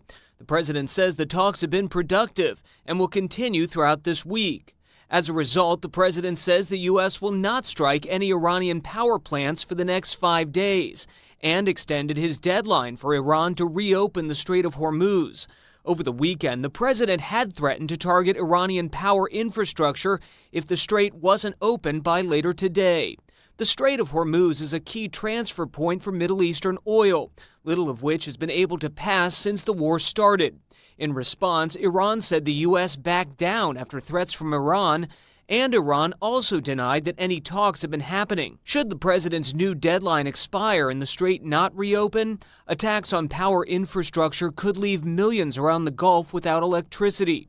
Strikes on power plants could also take out water desalination facilities, which allow millions of people access to drinking water around the region. We have had very, very strong talks. We'll see where they lead. We have major points of agreement. I would say almost all points of agreement. We're doing a 5-day period. We'll see how that goes. And if it goes well, we're going to end up with settling this. Otherwise, we'll just keep bombing our little hearts out. Turkey has been serving as an intermediary between the U.S. and Iran, but it's not clear what role Turkey has played in the talks President Trump says have been happening. Reporting in Washington, I'm Trevor Shirley. At an event in Memphis today, the president continued to say the talks are ongoing. We are now having really good discussions. They started last night, a little bit, the night before that, and I think they're very good. They want peace. They've agreed they will not have a nuclear weapon, et cetera, et cetera. But Iranian leaders disagree with the president's description of so-called talks. Iran's parliament speaker wrote on social media that the people of Iran demand the complete and humiliating punishment of the aggressors, meaning the U.S. and Israel. He went on to say President Trump's comments are fake news meant to manipulate financial and oil markets. As the war with Iran enters a fourth week, the U.S. State Department has issued a worldwide caution alert for all Americans traveling out of the country, with the president saying he will pause strikes for a few days, also saying the war will wind down soon. What will it take to end the war? In the end, what can President Trump do? Former State Department official and retired Marine Colonel Steve Ganyard shares his perspective. We know that President Trump likes to negotiate. He's a deal guy, and his position is a maximalist one, and this is how he tends to negotiate. It's a very common form of negotiation. I don't want to do a ceasefire. You don't do a ceasefire when you're literally obliterating the other side. You set a high bar of this is going to happen if you don't do that. And you negotiate from there on down. But at least you've established, if this negotiation falls through, here's the consequence you're going to pay. In this case, the president has set a day and a time where he will begin to take out the Iranian electrical grid if the strait is not open. At a certain point, it'll open itself at a certain point. But we've defeated the enemy, and they are an enemy. But then at the other hand, you say, well, we've pretty much done what we wanted to do. We've met all the objectives that I wanted to do going in. And so it looks like we're pretty close to winding it down. So he's got the ability to say, all right, let's just calm down. Let's talk about this. If we don't get to an agreement, then you know what's going to happen. But let's find a way to move forward. But there's been a lot of pushback on the war so far, with members of Congress worried that there's not a clear goal to end the war. So if there aren't specific objectives, how will the Trump administration know when it's time to leave Iran? Well, the president's been a bit coy about what the objectives are, and that's to his benefit. He can say 5 or 6 things. We're achieving major strides toward completing our military objective. And some people could say they're pretty well complete. Is it regime change? Is it destroying nuclear facilities? Is it facilitating the overthrow of the regime by the people in the streets raising up? So there are all sorts of things that the president said he would like to see. A number of them, he could argue, have been met. So we again hit Natanz, one of the several nuclear sites just days ago. So we're basically bouncing rubble in the nuclear facility. So we can say that we've gone as far as we can without actually grabbing the nuclear material. So he has ways where he can say, we're done. We've done what I wanted to do. And because we've never been able to pin him down on exactly what that was before the war started, he can set the terms and he can say when the war is over based on what he hoped to accomplish. The president's comments come as announcements have been made that more Marines will head to the region, potentially putting U.S. forces on the ground. But Ganyard cautions against seeing this move as a sign that we're heading towards a full-scale invasion of Iran. It's such high risk. I mean, the fact that he is threatened to begin to take out the electrical grid shows that he has higher payoff, lower risk options. It's a simple military maneuver. It's relatively safe, but you need a lot of help in the sense of you need ships, you need volume. That is going down a very steep, very slippery slope to begin to hit infrastructure, but that's where we are. Now, the attacks on Iran's energy sector could continue, especially if the president doesn't feel like a good enough deal has been reached between the U.S. and Iran within a few days. Colonel Ganyard says if that's the case, Iran is likely to retaliate. Yeah, then we go to scorched earth, and that's bad. And why is it bad? Because those Gulf countries are sitting just on the other side of the Persian Gulf, not very far, tens of miles across the Gulf. The Iranians know where all the facilities are. They know where all the oil and gas refineries are. They know where all the oil and gas fields are. They know where the desalination plant. And so you have all these countries that are living in the desert and have flourished in the desert. But you can't flourish without water. You can't have human life without water. If you take out the desalination plants, you essentially bring those countries to their knees. So no oil is bad. No water is worse.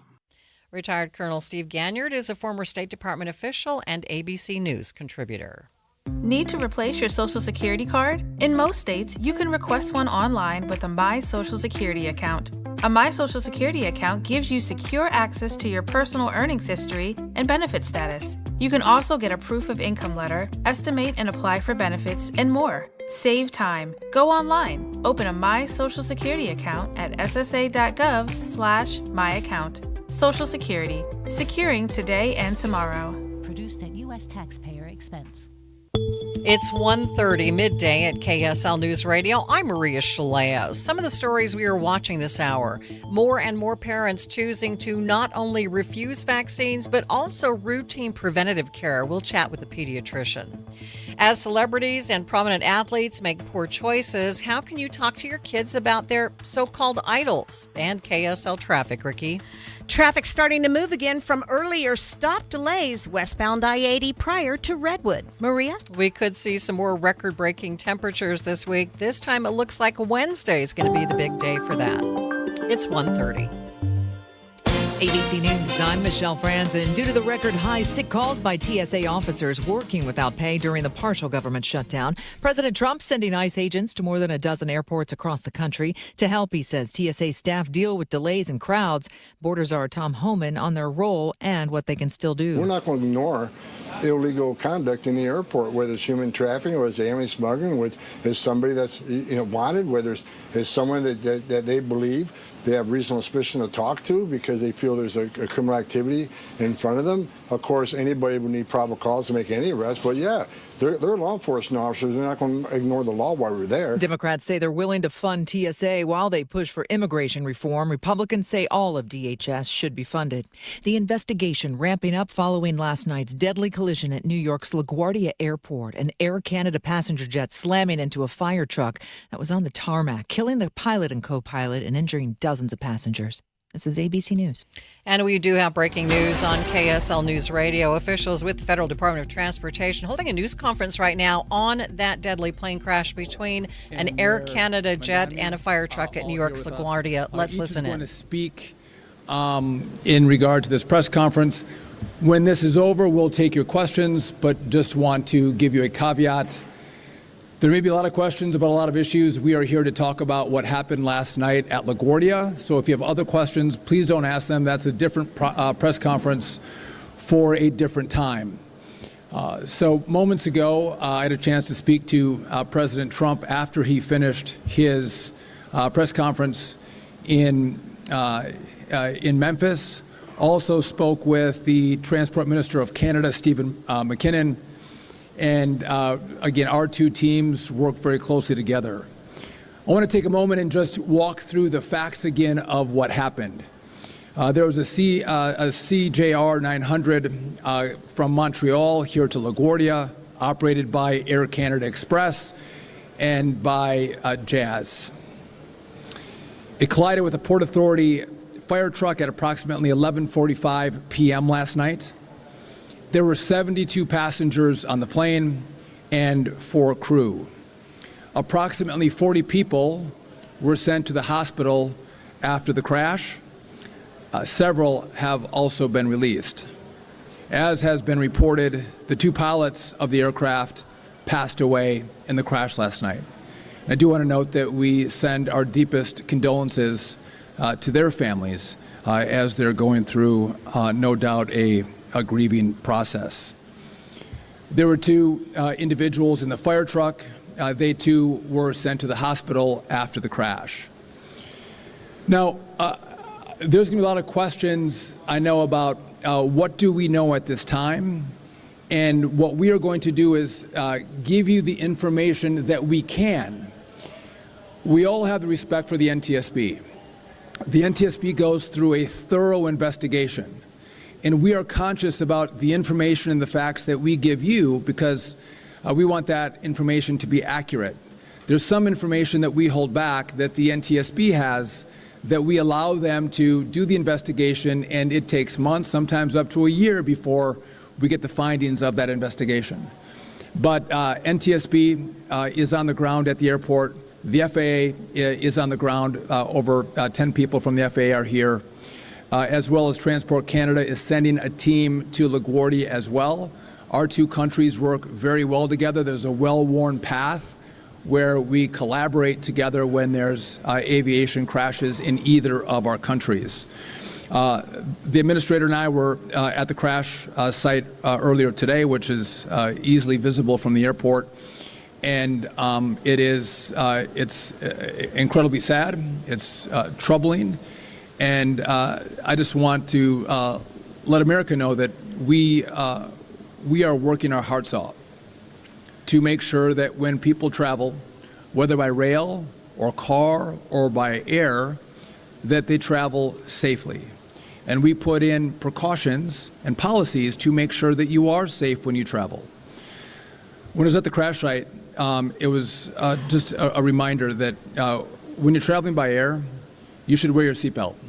If you see the videos of the air crash, wear your seatbelt when you're on the airplane.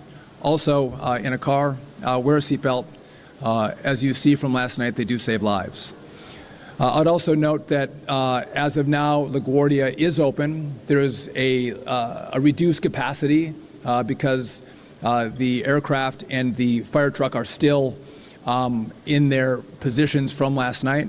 So we are going to have reduced capacity for some time, but the airport is operational. Again, we'll come back and take your questions, but at this time I want to turn it over to the FAA Administrator, Brian Bedford. Thank you, Secretary Duffy. Again, I want to extend my deepest sympathies on behalf of the 44,000 men and women of the Federal Aviation Administration. We take our responsibilities quite seriously, managing the safety of the air traffic control system and the national airspace.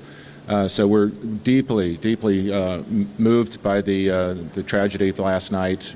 Been in contact with the leadership teams of both Air Canada and Air Canada Jazz to express our sympathies, as well as my peer at Transport Canada. And of course, we are a supporting agency in the investigation now. The National Transportation Safety Board is running the investigation. So there are few facts we're going to be able to share with you today.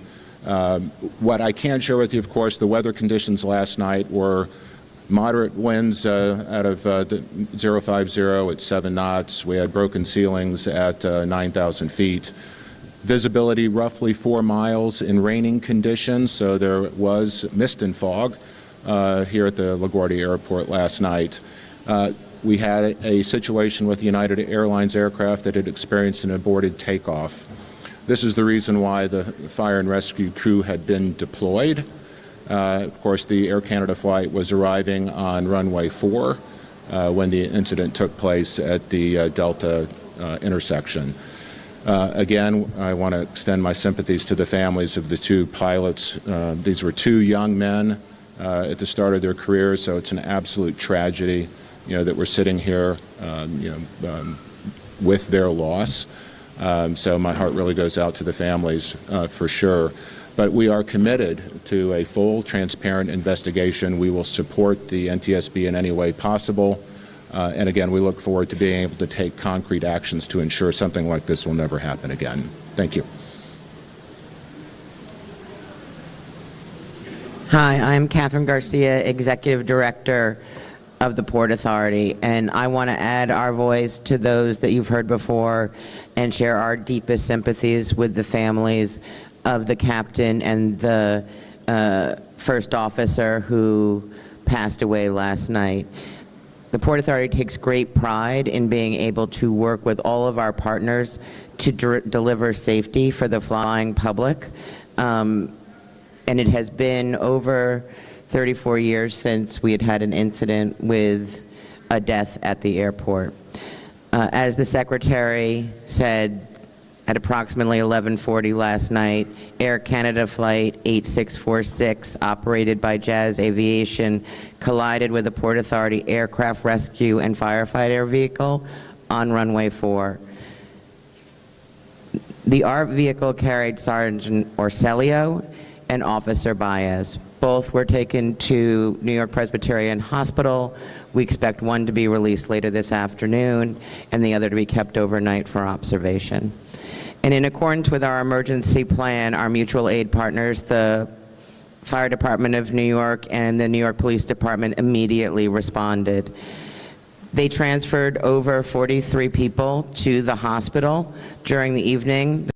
They have been released at this time.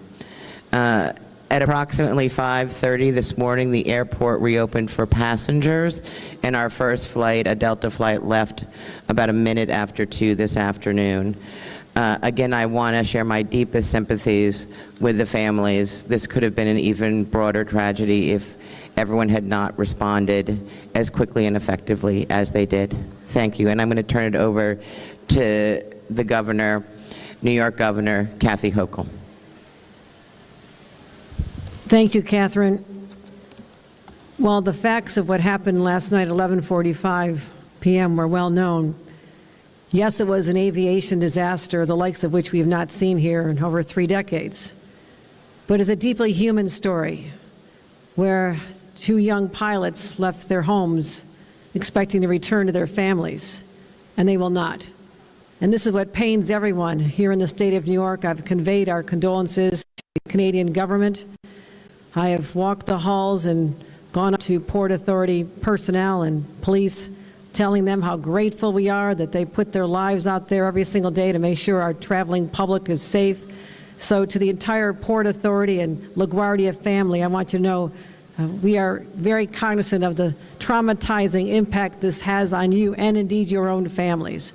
So I want to first convey my gratitude to all of you and sympathies to those who have had their lives shattered as a result of this and those who have sustained injuries. It's not what you expect when you get on an airplane.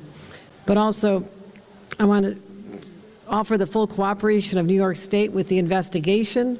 I'm grateful also to Secretary Duffy and Administrator Bedford for coming right here on this day. It's important to have your presence, to know that this will be addressed at the highest levels, and also support from the mayor, who represents many of the people who work here as I do. And Catherine Garcia, up until a short time ago, she was my top state operations officer in charge of every disaster, every crisis that has befallen the state of New York in the last 4 years. So she is a top consummate professional, and I have great confidence in her ability as well. So let me close with this. Let's acknowledge the tremendous stress, particularly in recent days, that our airline workers are under. And as we come through here, know that this is an ecosystem which is not self-sustaining. There are countless individuals who step up every day willing to do the hard work to make sure we're safe. And in my judgment, they all deserve gratitude, not just on this day, but as I often do walking through airports, just saying thank you with a heart full of gratitude for what they do to make our lives safer and better. Thank you. Mayor Zoran Mandami.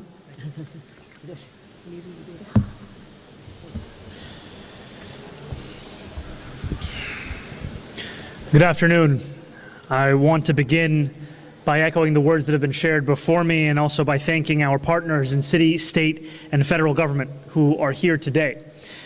As has been shared, late last night, a Jazz Aviation flight operating on behalf of Air Canada struck a Port Authority aircraft rescue and firefighting vehicle on runway 4 at LaGuardia Airport. Both pilots of the aircraft were killed in the crash. And I echo the words of the governor and those who spoke before in sending our deepest condolences to the families and to the many who are mourning their loss. I am grateful for the work of dedicated first responders, including the men and women from the NYPD, the FDNY, and NISM, who arrived on the scene within minutes, treated injuries, and handled a chaotic scene with incredible professionalism and poise. I also those who were thrust into a frightening accident and reacted not only with composure, but by extending a hand to the person next to them. Passengers who opened the emergency door and helped one another off the plane. People who kept one another calm. And I know that this crash has shaken New Yorkers across the 5 boroughs, whether they are traveling today or simply watching from home, especially since it's the first fatal crash at LaGuardia in more than 30 years. I want New Yorkers to know that the National Transportation Safety Board is investigating the cause of this accident and that we will not rest until the conclusion of that investigation. We have been coordinating closely with our partners across government since late last night, and we will continue to do so. Air Canada has set up a hotline for families and friends of the flight's passengers, and I encourage those who are worried about their loved ones to call. That number is 1-800-961-7099. While LaGuardia was closed since the accident until 2 p.m. today, it has since reopened. I want to thank the many New Yorkers and visitors who had their travel plans impacted for their patience and their understanding, as well as those who work here at LaGuardia and the Port Authority for how they have not only responded to this accident, but the work that they do each and every day. As we continue to learn information, we will share it with you. And in the meantime, let us keep those who died in our thoughts and continue to hope for a quick recovery for those who were injured. Thank you. And you've been listening to a news conference here on KSL News Radio. Both law enforcement, National Transportation Safety Board, the FAA, the Transportation Secretary, and both state and local officials speaking about last night's accident, the accident where the Air Canada Express collided with the fire truck at 11:45 last night. Some of the new information that they did give us was about the weather conditions at LaGuardia last night, saying that it was windy and it was misty and foggy conditions, and also talking about the New York Governor Kathy Hochul saying that they have not seen an aviation disaster like this in 3 decades, where 2 young pilots will not return to their families. And again, they haven't had an incident like this in over 34 years where there's been a death at that airport. All of the professionals there saying that they are working to make sure that nothing like this happens again. We're going to take a break, and we'll be back with more on Midday. Mornings are for recharging. And they're for starting your day right. We volunteer to join you in the car. Get news and weather at 102.7 FM during the most important part of your day. Andy and Amanda, each morning between 5 and 9 on KSL News Radio. Andy, I like that shirt. Is that a new shirt? It is. It's from Ann Collar, and it's really rare to find a shirt that looks good and is super comfortable. And this is a fabric unlike anything I've ever felt. I got one for my husband and my sons, and watching my 19-year-old put on the Ann Collar shirt and sort of check himself out in the mirror, I thought, wow, he's really digging that. And I can understand why, because it's not just comfortable, it's stain repellent, which I needed. Oh, my goodness. Because, Something. He attracts spaghetti sauce to shirts like you would not believe. And with these Ann Collar shirts, I can get it out. Amanda, I have to wear a special bib when I eat spaghetti with a white shirt on. But with Ann Collar shirts, it takes those little tiny nicks and stains, and they don't stick to you. Yeah, you don't have to dump a bucket of stuff on you, but it would repel that too. You've got to try one. So whether it's the traditional white shirt or any of the patterns they have, it's Ann Collar, and they're made right here in Utah. If you've never tried Ann Collar before, we have got permission to give you 15% off at andcollar.com, and go get your first. Use the code KSL15. That's AndCollar, ANDCollar.com. Cashback is not available on gas in New Jersey and Wisconsin. Couponing. Wow, you didn't strike me as the coupon type. Just trying to stay ahead of inflation. Gas, groceries, everything. It's all more expensive. I need to save wherever I can. Have you tried Upside yet? Upside? What's that? It's a free app that I use that pays cash back for every gallon of gas I buy. You've got to buy gas to get around anyway. Might as well get paid for it. Come on, does that really add up to anything? I've already made around $200. The extra cash helped pay down my bills, and I even had a little extra left to treat myself. And the Upside app is free? Totally free, and the cash back is real. You can transfer the cash right to your bank account. I'm downloading Upside right now. Download the free Upside app now to earn cash back every time you buy gas. Use promo code ENJOY to get an extra 25 cents per gallon on your first tank. You can cash out anytime right to your bank, to PayPal, or a gift card for Amazon and other brands. Just download the free Upside app and use promo code ENJOY for a 25 cents per gallon bonus on your first tank. That's code ENJOY for a 25 cents per gallon bonus. Thanks for joining us on Midday. I'm Maria Shilaos. How do you talk about idols and celebrities with your children? News of famous athletes or reality stars making rather poor decisions, and it may have your teens and preteens a little worried, a bit distressed that their favorite person isn't as perfect as they hoped. So how do you have these kinds of conversations with your kids? Let's go in depth with Dr. Liz Hale, who is a licensed clinical psychologist. Dr. Liz, thanks for being with us. Nice to talk with you, Maria. Hello, friend. Tell us, how do parents have these kinds of conversations? I mean, I know when I was a kid, I had a person that I idolized, and they fell off of that podium very quickly. So how do we talk to our kids about this? Yes, and it is sad, isn't it? There's that fall from grace, and it's often far. And when someone falls from grace, I think, where is my grace for that person? Because you're right, I think we just need to use our humanity to see another's humanity. So, of course, it's always going to be age appropriate. Are our teenagers talking about it? And I think that's great to say, what's going on today? And did you happen to hear about the Bachelor show or whatever it might be, or the football star? And we have great accolades for those people, but to remember that they are just humans. And what do you think? That might be the first question to ask somebody. What do you think happened? Let's talk about this. Why is it part of our human nature to have some of these idols and really look up to these celebrities? It is human nature, you're right. And I think the comparisons also start very early, right? The first day of school. Often we line up according to height to see how we measure up in comparison to classmates. And it never really ends, I think. And I think there's probably a number one tip in trying to stop comparing ourselves to others, Maria. And the first one is don't do it. You won't stop. You won't stop, nor should you. I think others can be really inspiring when running a race, right? You pick out a person ahead of the pack and you say, let me just get to that person. It can be so motivating. So I think it's good to utilize others' strengths, but also just keep in mind that we're all just humans. None of us are far from making a mistake. Right. There go I. I mean, yeah.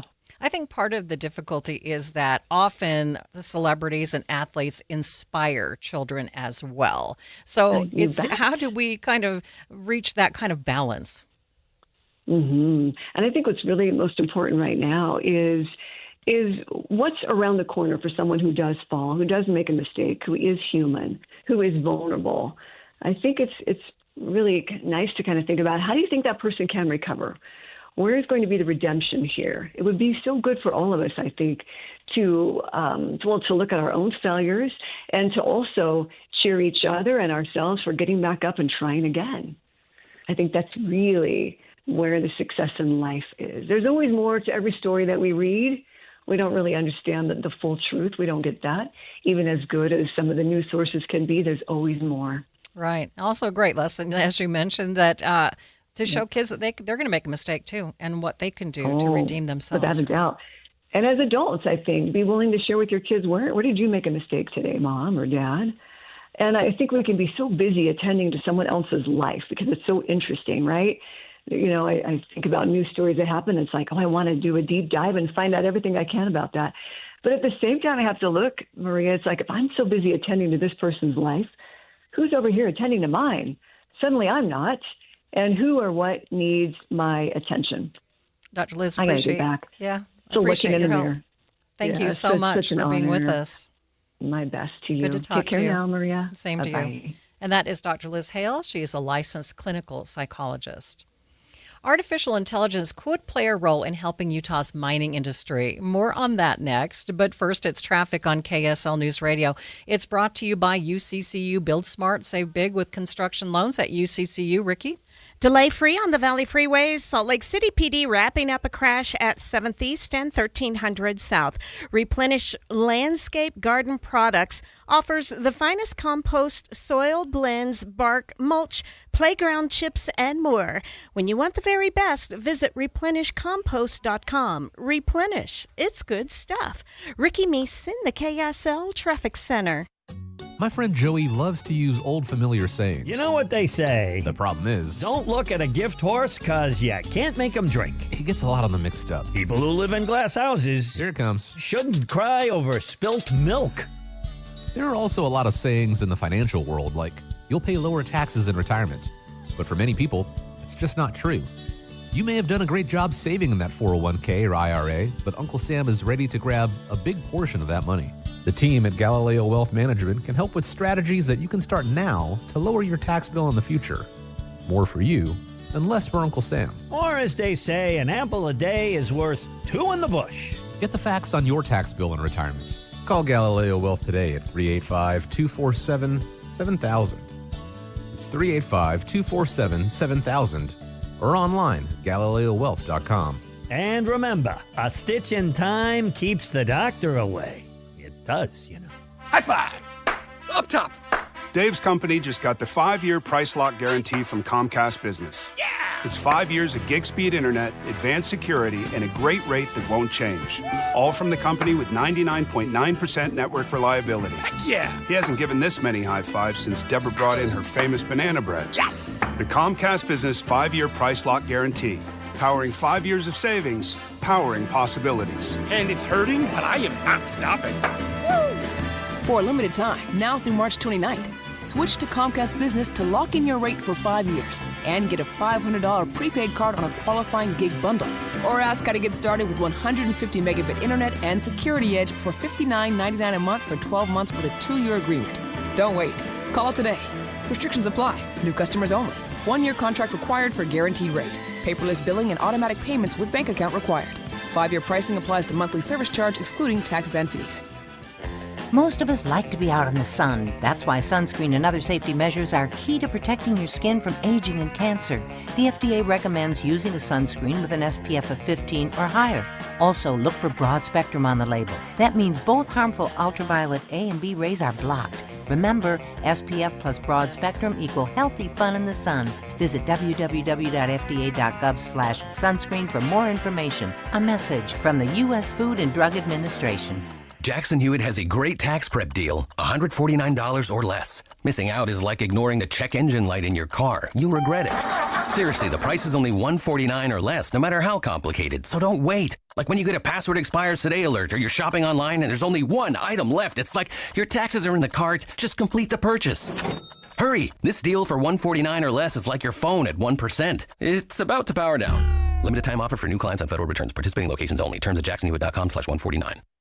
Progressive knows that for business owners, vacations hit different. But hey, at least you finally took a vacation. And look at that. You only answered 53 calls, 84 emails, onboarded 1 new hire, and covered for Chris while he's out on paternity leave, and you did it all from a kayak. Because you, my friend, know how to relax. All right, you may not know how to take a day off, but you do know both your personal and business auto insurance needs can be covered in one place with Progressive. So at least that's relaxing, right? Progressive Casualty Insurance Company and affiliates, not available in all states or situations. All in together now, we can make it better, can we do it? We'll rope it up. Cause we know how to jump. Moving and eating better every day can help make you and your kids healthier. Search We Can online to find out more. A message from the Ad Council, HHS, and NIH's We Can program. This is Midday. I'm Maria Shilaos. A big boost for copper mining in Utah thanks to AI. The Lisbon Valley mine in San Juan County will get a technology overhaul and get back online more streamlined and productive thanks to AI, software-based solutions, and autonomous drilling rigs and haul trucks. President of the Utah Mining Association, Brian Summers, says this is another step for Utah to achieve its goals in the mineral industry. This is a copper mine in San Juan County that produces high-quality copper that goes into manufacturing with U.S. manufacturers. And we're very excited that they're going to be resuming mining operations there. This will happen actually at the end of next month. And the Mariana is going to be bringing on, as it mentioned in the article from Bloomberg there, a lot of new technology that'll help this mine to become more efficient and more productive. And so they'll be using technologies like autonomous haul trucks and autonomous drilling rigs, and then also a lot of AI and other sort of software-based solutions to help their processing be more effective and more efficient and have a better recovery of the minerals that we're trying to get out there. Summers tells KSL News Radio's Britt Johnson this will help provide much-needed, high-paying jobs in San Juan County. It hasn't been completely shut down, but they just haven't been doing major mining operations. And so this is a exciting development to get them back up to, to full strength. And especially in this part of the state, as you probably know, San Juan County is the poorest county in the state of Utah. And so having these very high paying mining jobs coming back online is a real benefit for the local communities there. And providing these family and community sustaining wages that are so important, especially in that part of the state. And then, of course, they're producing copper, which is a critical mineral that we need for all kinds of economic and national security applications. He says the new tech will improve the efficiency of the mine, which also means the operation will be able to expand more quickly. There will be, some autonomous equipment. So again, like autonomous haul trucks and autonomous drilling rigs.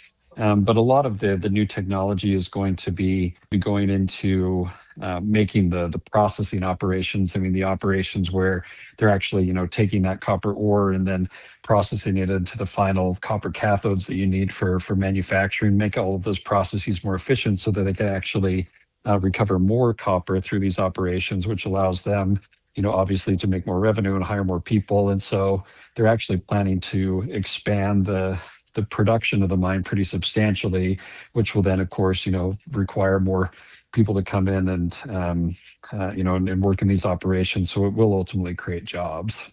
Brian Summers is the president of the Utah Mining Association.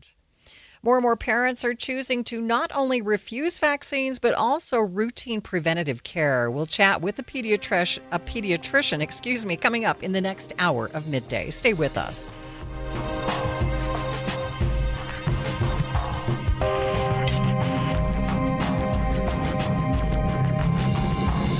KSL FM Midvale. KSL Salt Lake City. From the KSL Common Spirit Health Studios, this is KSL News Radio. Utah's news, traffic, and weather station. The high cost of health care is forcing many people in Salt Lake County to skip needed care. Finding that 11% of them are unable to afford needed health care. So that actually includes people who do and don't have health insurance. The time is 2 o'clock on Monday, March 23rd. It's midday. I'm Maria Shilaos. Coming up, we'll go in depth on a new study and what it means for the health of Gen X adults. Also this hour, artificial intelligence in your taxes, a match made in heaven, or something to avoid. If you're going to use AI to do your taxes, you've got to be aware of a lot of things.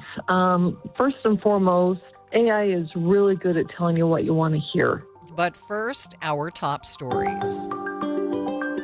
A pair of weekend wildfires in central Utah has crews warning about wildfire conditions that already feel more like July or August. KSL News Radio's Don Brinkerhoff has the story. The Van Fire Chief Derek Jensen says this isn't the first time crews have been called out to a fire in March. We'll get small fires around this time of year, but they don't take off anything bigger than a quarter of an acre to a half an acre. But this one, it took off and it burned a little over 4 acres.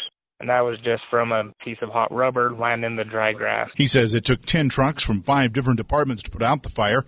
Chief Jensen also sent 2 trucks and crews down to a fire near Salina that started as a farmer was trying to burn the grass and weeds from the ditches. Don Brinkerhoff, KSL News Radio. Our top national story from ABC News. In a post on Truth Social today, President Trump says that the U.S. is having productive conversations with Iran. Based on preliminary conversations between the United States and Iran over the past 2 days, I've directed the Department of War to temporarily postpone planned strikes against major energy and electricity targets in Iran. It's unclear which representatives of the Iranian government the U.S. is talking to, and Iran has repeatedly said that no talks are taking place. The head of Iran's parliament claimed it was, in his words, fake news aimed at influencing financial and oil markets. The markets did react to the news, the Dow up by 631 points at the close, sitting at 46,208, S&P up by 75 points, the NASDAQ up by 299 points. Other national stories KSL is following. Air Canada CEO Michael Russo released a message on social media today following Sunday night's deadly crash at LaGuardia Airport in New York, calling it a somber day. Our efforts are focused on the needs of our passengers and crew members, along with their families and loved ones. The passenger jet with 72 passengers, 4 crew members on board, collided with a fire truck from the Port Authority. The captain and first officer were killed in that crash. Developing news, Willard City Police are asking people to stay clear of the areas surrounding the Flying J gas station in Willard, right off I-15. This after they confirmed that they are investigating a potential bomb threat in the area. They say multiple agencies have responded to the scene. No injuries have been reported. We are still waiting to hear more details, but we'll continue to follow the situation and bring you the latest here on KSL News Radio. Traffic and weather, it's brought to you by UCCU. Build smart, save big. UCCU, love where you bank. Here's Ricky Meese. We do have a report of a crash at Redwood Road, about 1600 South. I am not seeing it affecting traffic. It may be pulled over in a business parking lot.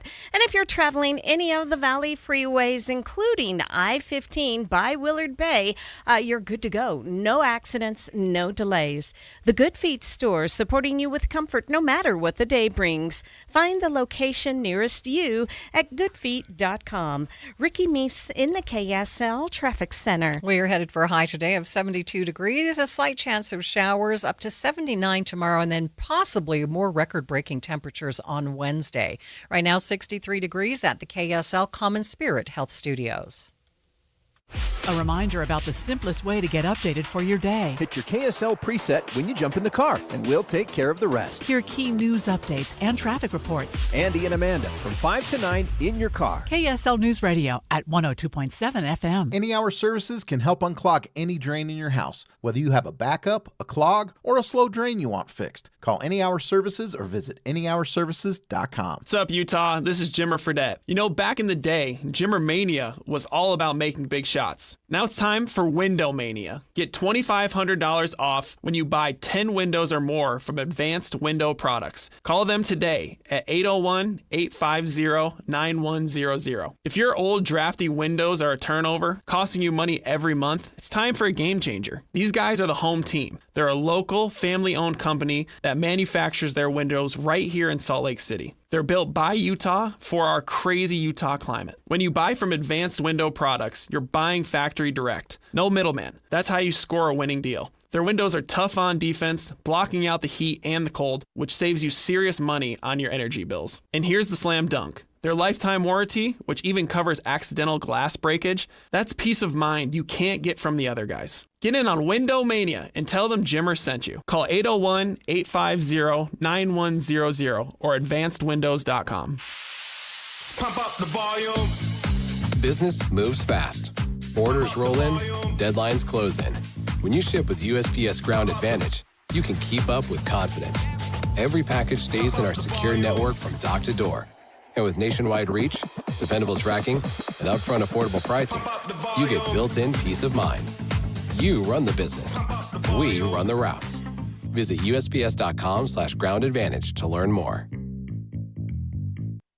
Ahoy, matey! Is that a new phone? Aye, Captain, that's me new Samsung Galaxy S25 FE. You must have paid a pretty doubloon for that. Nay, 'twas zero down from Cricket Wireless. So, you plundered it. Nay, again, 'tis a monthly payment plan with BreadPay. You're shivering me timbers. I shiver you not. Me first payment is next month. Aye, that's not a plunder. That's a steal. Get a new Samsung Galaxy S25 FE for $0 down when you pay over time with BreadPay. Smile, you're on Cricket. Subject to approval of credit application. BreadPay loans are made by Comenity Capital Bank and Bread Financial Company.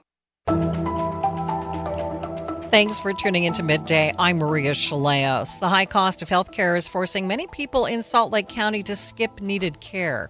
A study commissioned by the county shows nearly 30,000 people of Gen X age are in that situation. Communications manager for County Aging and Adult Services Afton January says many people just can't afford to pay the high costs, even when they have health insurance. So of all adults ages 45 to 64, we're finding that 11% of them are unable to afford needed health care. So that actually includes people who do and don't have health insurance. But for adults who are in that age range of 45 to 64 who do not have health insurance, the number jumps to 37.2%. So almost 40% of adults who don't have health insurance are going without needed care, whereas of all adults, including people who are insured and uninsured, the number is just over 10%. 11% of adults over 45 are just skipping medical procedures that they actually need.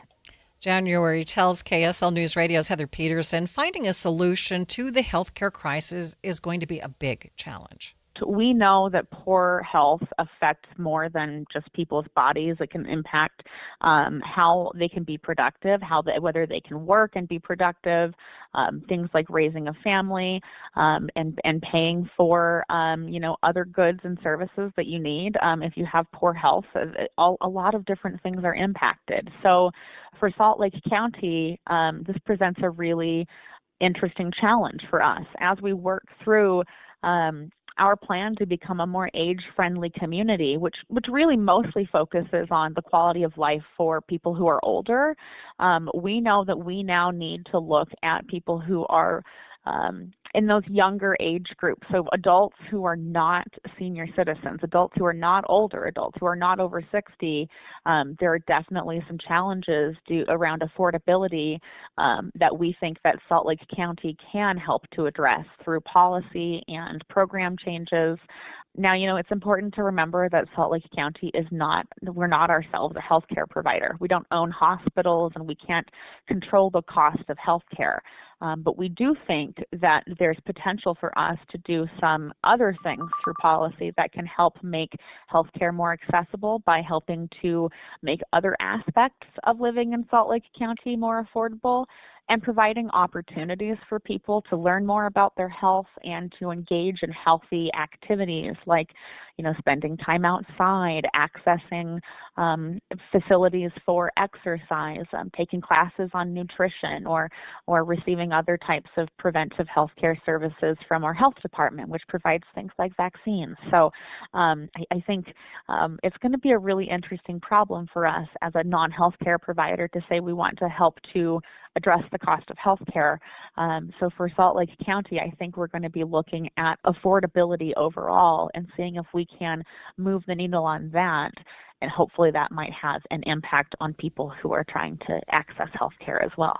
She says the county will be focusing on helping residents with prevention. For us, making sure that people who are in that 45 to 64 age range understand how crucial it is to take care of your health. And if we can create opportunities that make healthcare in some ways more affordable for people, our hope is that we can help people prevent having some of those really tough chronic conditions, things like heart issues, diabetes, hypertension, which really have a compounding impact on your health and on your quality of life once you get into being that age range of a senior. So, over 60, over 65.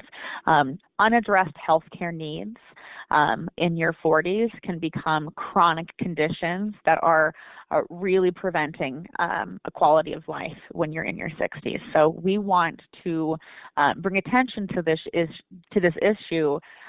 For one, as a part of our charge as an age-friendly community to start addressing issues of affordability in our community, but also to make sure that people who are in that Gen X middle age range understand just how crucial it is for them to take good care of their health now while they're still reasonably young and healthy, so that they don't become the older adult who has a chronic condition and can't leave home and is really struggling with the basics of feeling good in their bodies.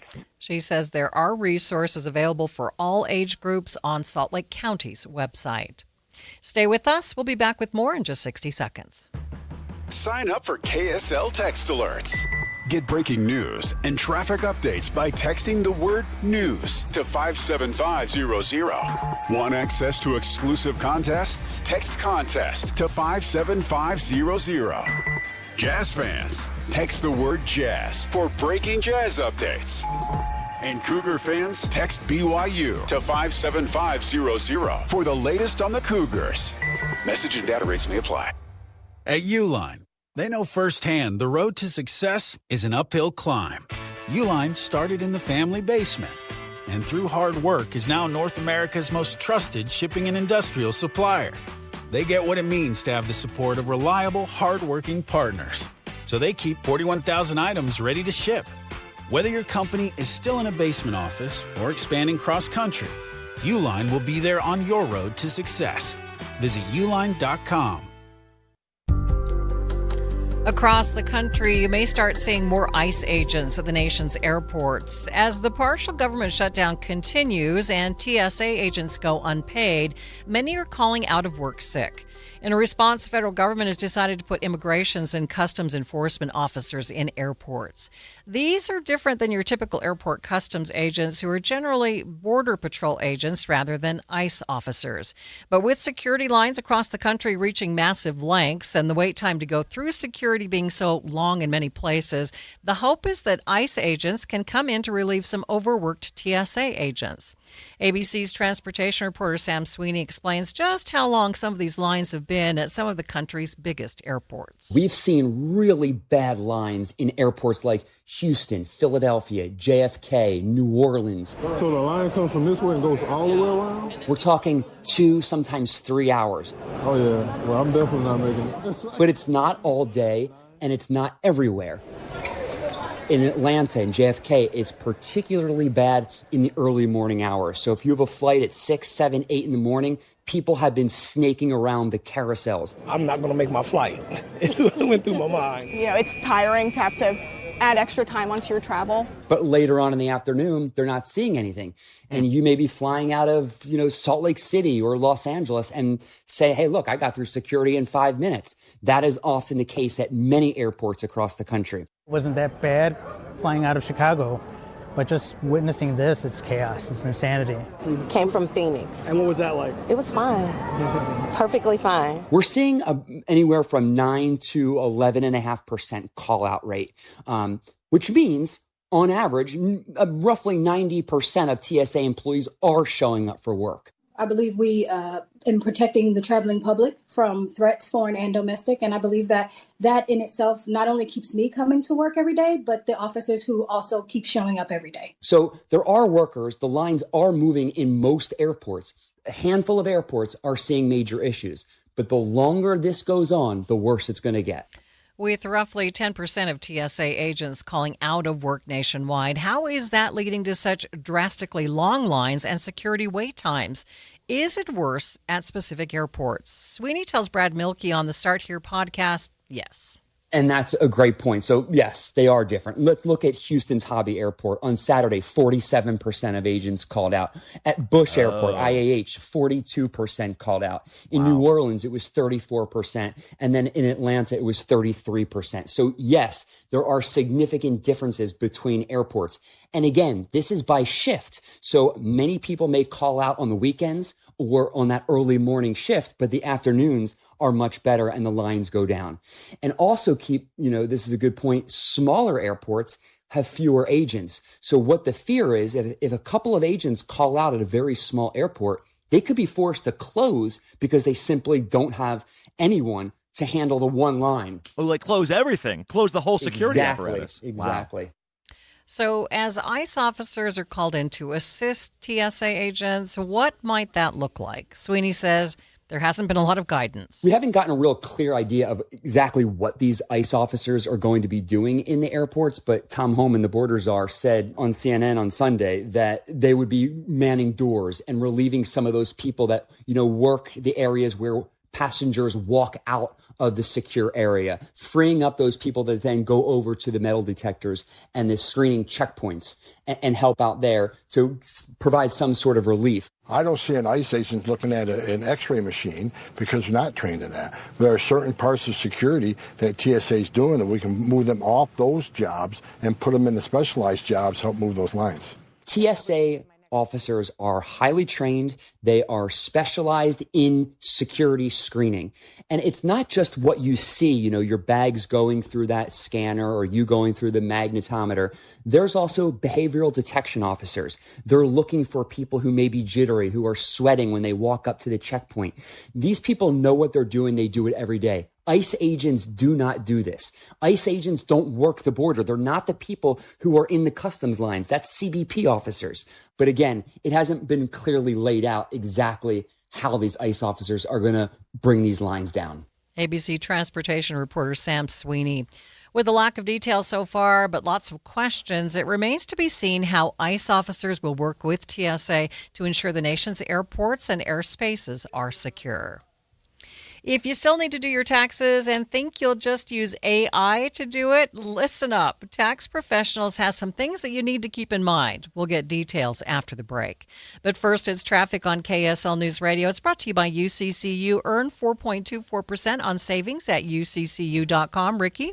No problem reported, but I'm definitely seeing traffic slow down, way down at times. Southbound I-15 after 7200 south, about 80 is south in the Midvale area, and we have traffic backing to the south interchange on southbound I-15. Ricky Meese in the KSL Traffic Center.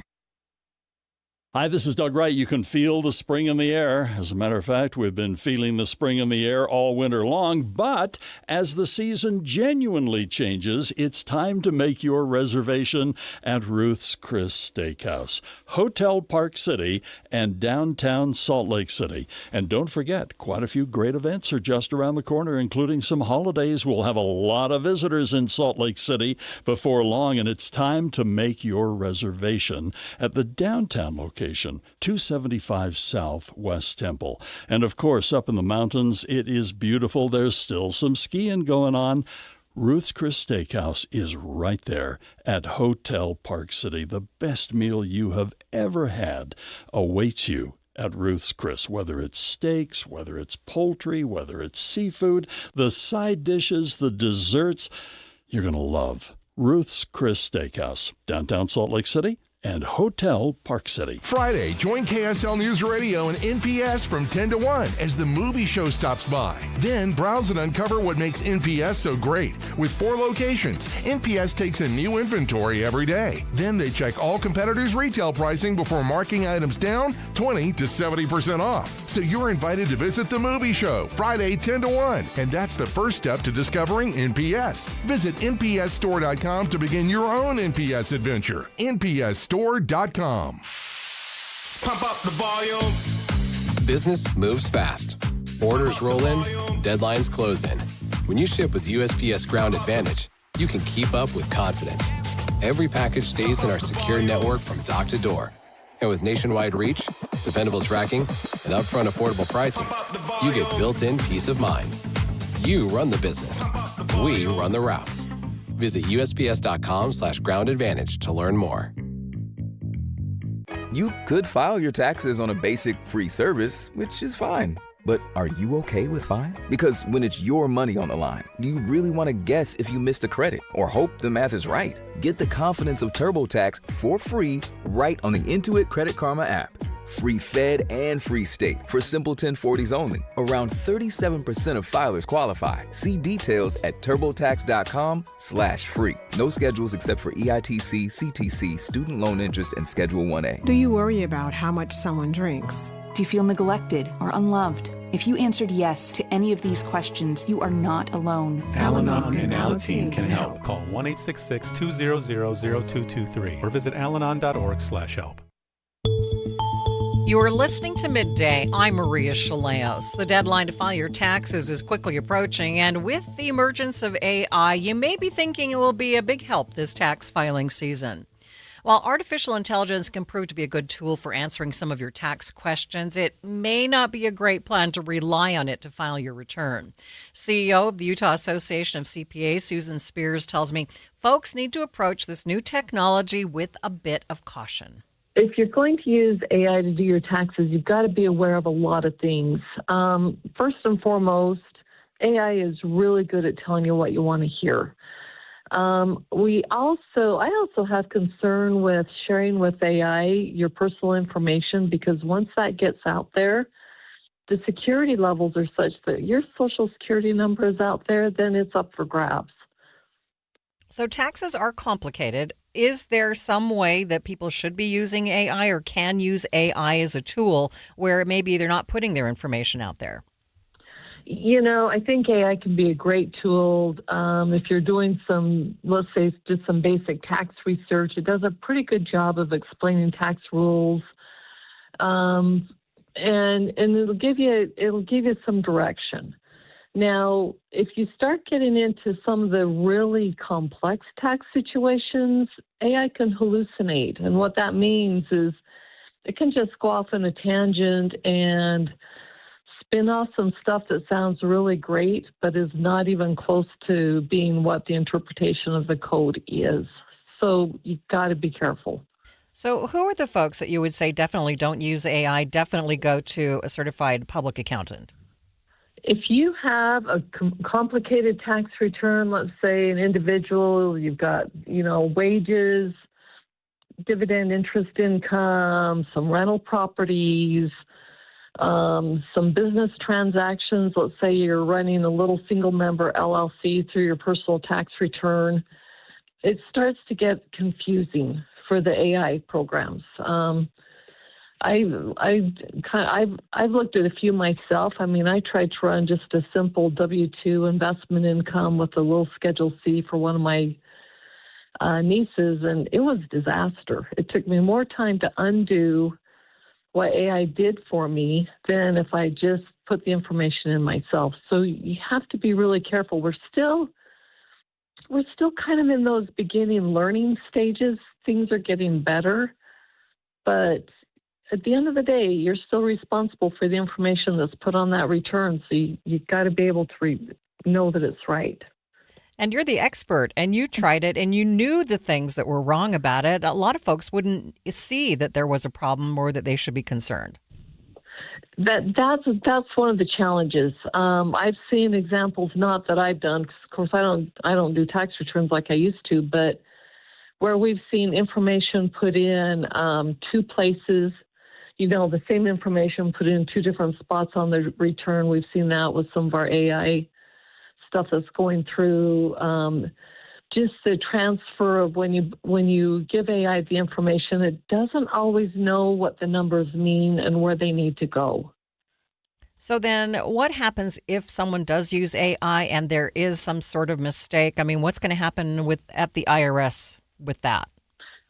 Well, the IRS, let's say you don't report your interest income, or you thought you reported your interest income via AI, but it didn't. The IRS may send you a notice and say, hey, you forgot to report this interest income.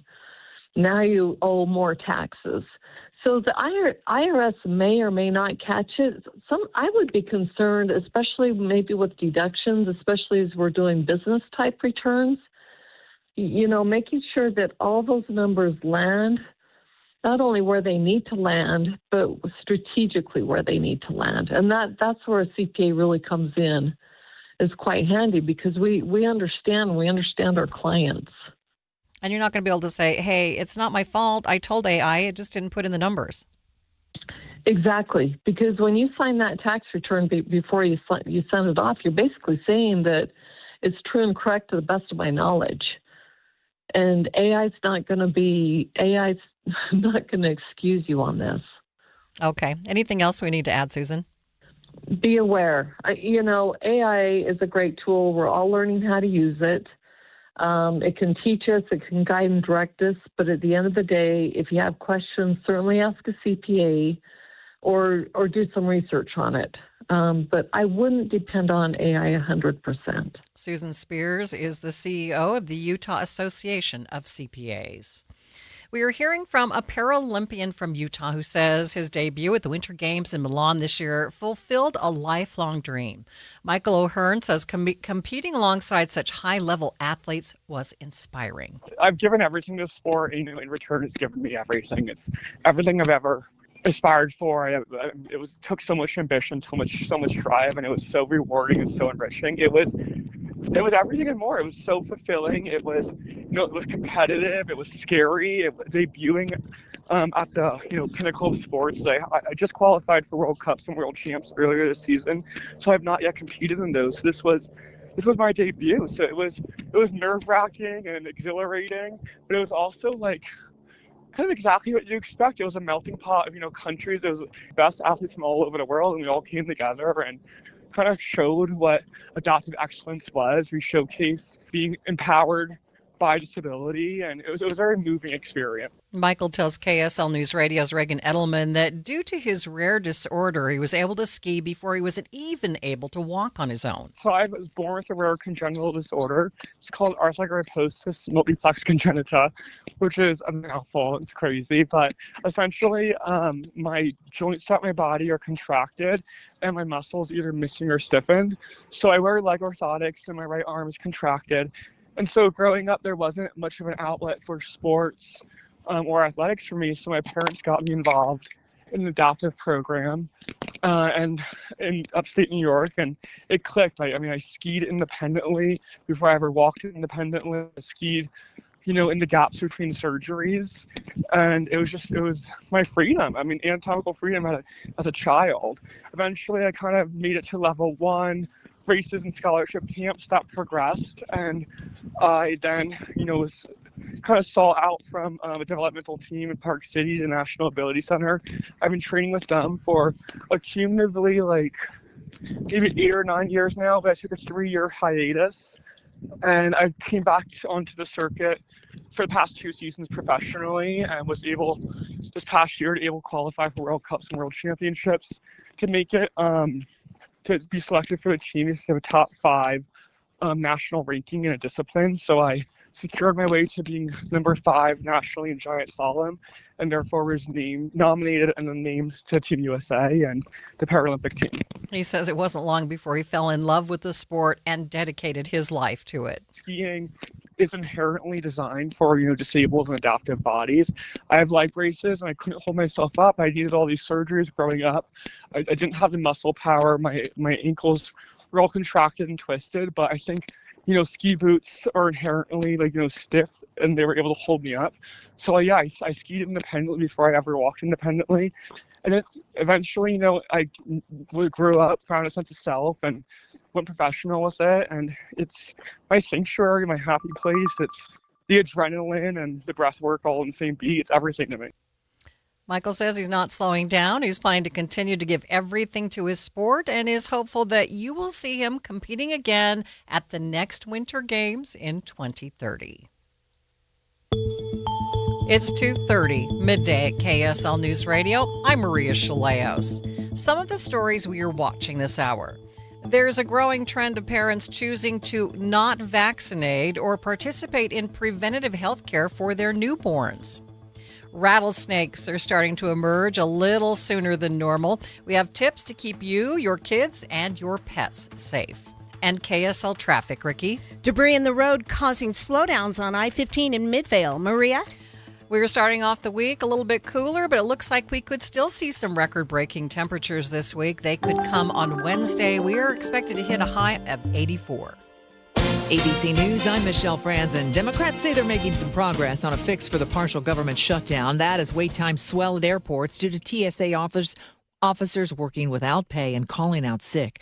President Trump now sending ICE agents to key airports around the country to help with crowds. ABC's Alex Stone is at LAX. They don't have the training to do the magnetometers and the x-ray machines and all of that. So really what we are seeing is they are in uniform, standing around some of the security checkpoint lines. They can maybe replace, that one TSA agent that you often see at the exit, making sure people don't go in the exit.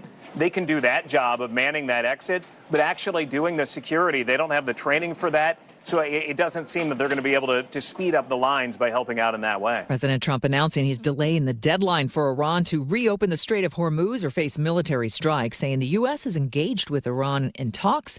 Iran, though, in a social media post denying those talks have taken place. This is ABC News. KSL's top local story. Former BYU football player Parker Kingston made another appearance in court today as he still faces a felony rape charge. The hearing barely lasted 1 minute, but a few notable things happened in that short amount of time. For one, both sides agreed to move Kingston's preliminary hearing to next week, with attorneys saying they need more time to go over evidence and witness testimony. The state also agreed to let Kingston take off the ankle monitor he's been required to wear for the last several weeks, but Judge Jay Windward made 2 things clear as he spoke directly to Kingston, who was sitting next to his attorney. You cannot be on social media. You cannot return to Washington County without permission. Do you understand? Yes, sir. Kingston's been accused of sexually assaulting a woman at her St. George apartment just over a year ago. BYU confirmed he was no longer a student not long after the charges were filed. Kingston's scheduled to return to court next Thursday. There, the judge will decide whether there's enough evidence for the case to go to trial. Adam Small, KSL News Radio. Other local stories KSL is following. Some people in Weber County are facing possible fines and secondary water shutoffs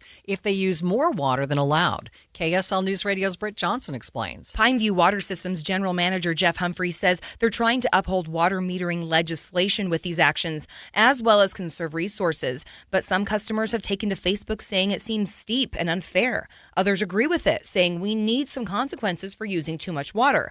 Pineview has set up an online portal where people can monitor their usage like a bank account, so hopefully most people will be able to stay within their limit.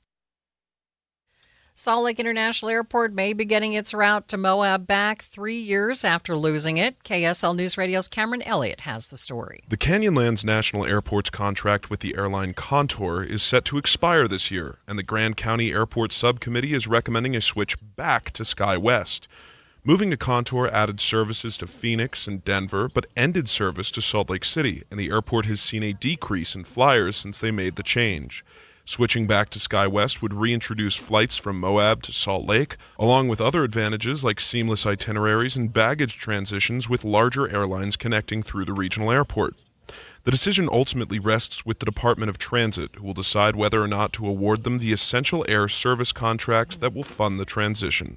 Cameron Elliott, KSL News Radio. Your money at this moment, the Dow ended the day up 631 points, more than 1% in a quarter to end at 46,208. S&P up by 74 points, the NASDAQ up by 299 points. Traffic and weather, it's brought to you by UCCU. Build smart, save big with construction loans at UCCU. Ricky? Just a little bit of leftover busy traffic. Southbound I-15 approaching 7200 South. Earlier delays may have been from, according to a KSL listener, tire tread across the roadway, slowing down traffic, but no accidents, no other problems on the Valley freeways. Ricky Meese in the KSL Traffic Center. Starting off the week a little bit cooler than we've seen in the past week with a high of 72, 79 tomorrow, and climbing up to 84 degrees by Wednesday. Our next chance of rain, we do have a very slight chance today, but then not another chance until next Sunday. Right now, 64 degrees at the KSL Common Spirit Health Studios. The sources where we get our news matters. When you listen to Utah's Morning News, we want you to feel the stories are important to you and trustworthy. This is Amanda Dixon. And I'm Andy Farnsworth. Join us weekday mornings on KSL News Radio. Whether you park it, stripe it, or pave it, GoPave Utah has your blacktop covered at GoPaveUtah.com. Call or visit GoPaveUtah.com. At Fisher Investments, we may seem like other money managers, but we're different. What makes you so different than the rest of us? We ensure clients receive unparalleled service at every step of the relationship. Tell me more. Our investment counselors focus on service over sales, prioritizing clients' needs. How do you make money? We don't sell any commission-based products. We have a simple management fee based on the value of our clients' portfolio. So we do better when our clients do better. What about client portfolios? We get to know each client, their finances, family, health, lifestyle, and more, and then we tailor a portfolio based on their specific goals and needs. Your clients really come first then, huh? Yes, we make them a top priority. Our goal is helping them achieve a comfortable retirement. Wow, maybe we are different. At Fisher Investments, we're clearly different. Learn more at FisherInvestments.com. Investing in securities involves the risk of loss. Trying to make sense of the markets? Looking to diversify out of all the craziness? Thinking about tangible assets like precious metals? Listen to The Gold Show with Kenny Michaels right here on KSL at 3 p.m. Sunday afternoons. Stay up to date on retirement trends, how the IRA rollover process works, and why investors are turning to physical gold. Kenny is a national talk show host with decades of experience in the markets. Tune in for Kenny's Insights and The Gold Show this Sunday afternoon at 3. Some stories are written in ink, others are written in the heart. Experience the romance and the legend of Titanic, the exhibition, now open in Sandy. Stroll the promenade under a starry sky, stand before the grand staircase, and connect with true stories of love and heroism that have captivated the world for over a century. Discover a date night or a family outing unlike any other. Tickets are moving fast. Book yours at titanicexhibition.com. Titanic, the exhibition, at the shops at Southtown and Sandy. You are listening to Midday. I'm Maria Shilaos. Medical information is causing more and more parents to, medical misinformation is causing more and more parents to not only refuse vaccines, but also routine preventative care. A new study published by the American Medical Association shows that the number of parents refusing routine vitamin K shots for their newborns doubled between 2017 and 2024. 5.2% now declining the shots due to possible risks. I turned to a board-certified pediatrician for some answers. Dr. Jonathan Williams cares for children at Ogden Clinic, and I first asked him to describe how vitamin K shots are given and why they're important. We do not form blood clots without vitamin K. It's just part of our clotting cascade. And we as human beings are bad at producing vitamin K, and we are also bad at absorbing vitamin K from our guts. So what the vitamin K injection is for in newborns is to help prevent vitamin K deficiency bleeding, which is, they can bleed spontaneously into their brain or other places up until they're 6 months of age. Okay. So are these shots routinely given to newborns then? Yeah, it's been standard of care since 1961 across most of the world. Okay. So tell us then what the big concern is when parents are opting to not have these shots. So I think that vitamin K, like other things, are being lumped into the trend of we need to be what's quote unquote natural. And I think that it's important to know, parents are wanting to do what's best for their kid, and this is coming from a place of love.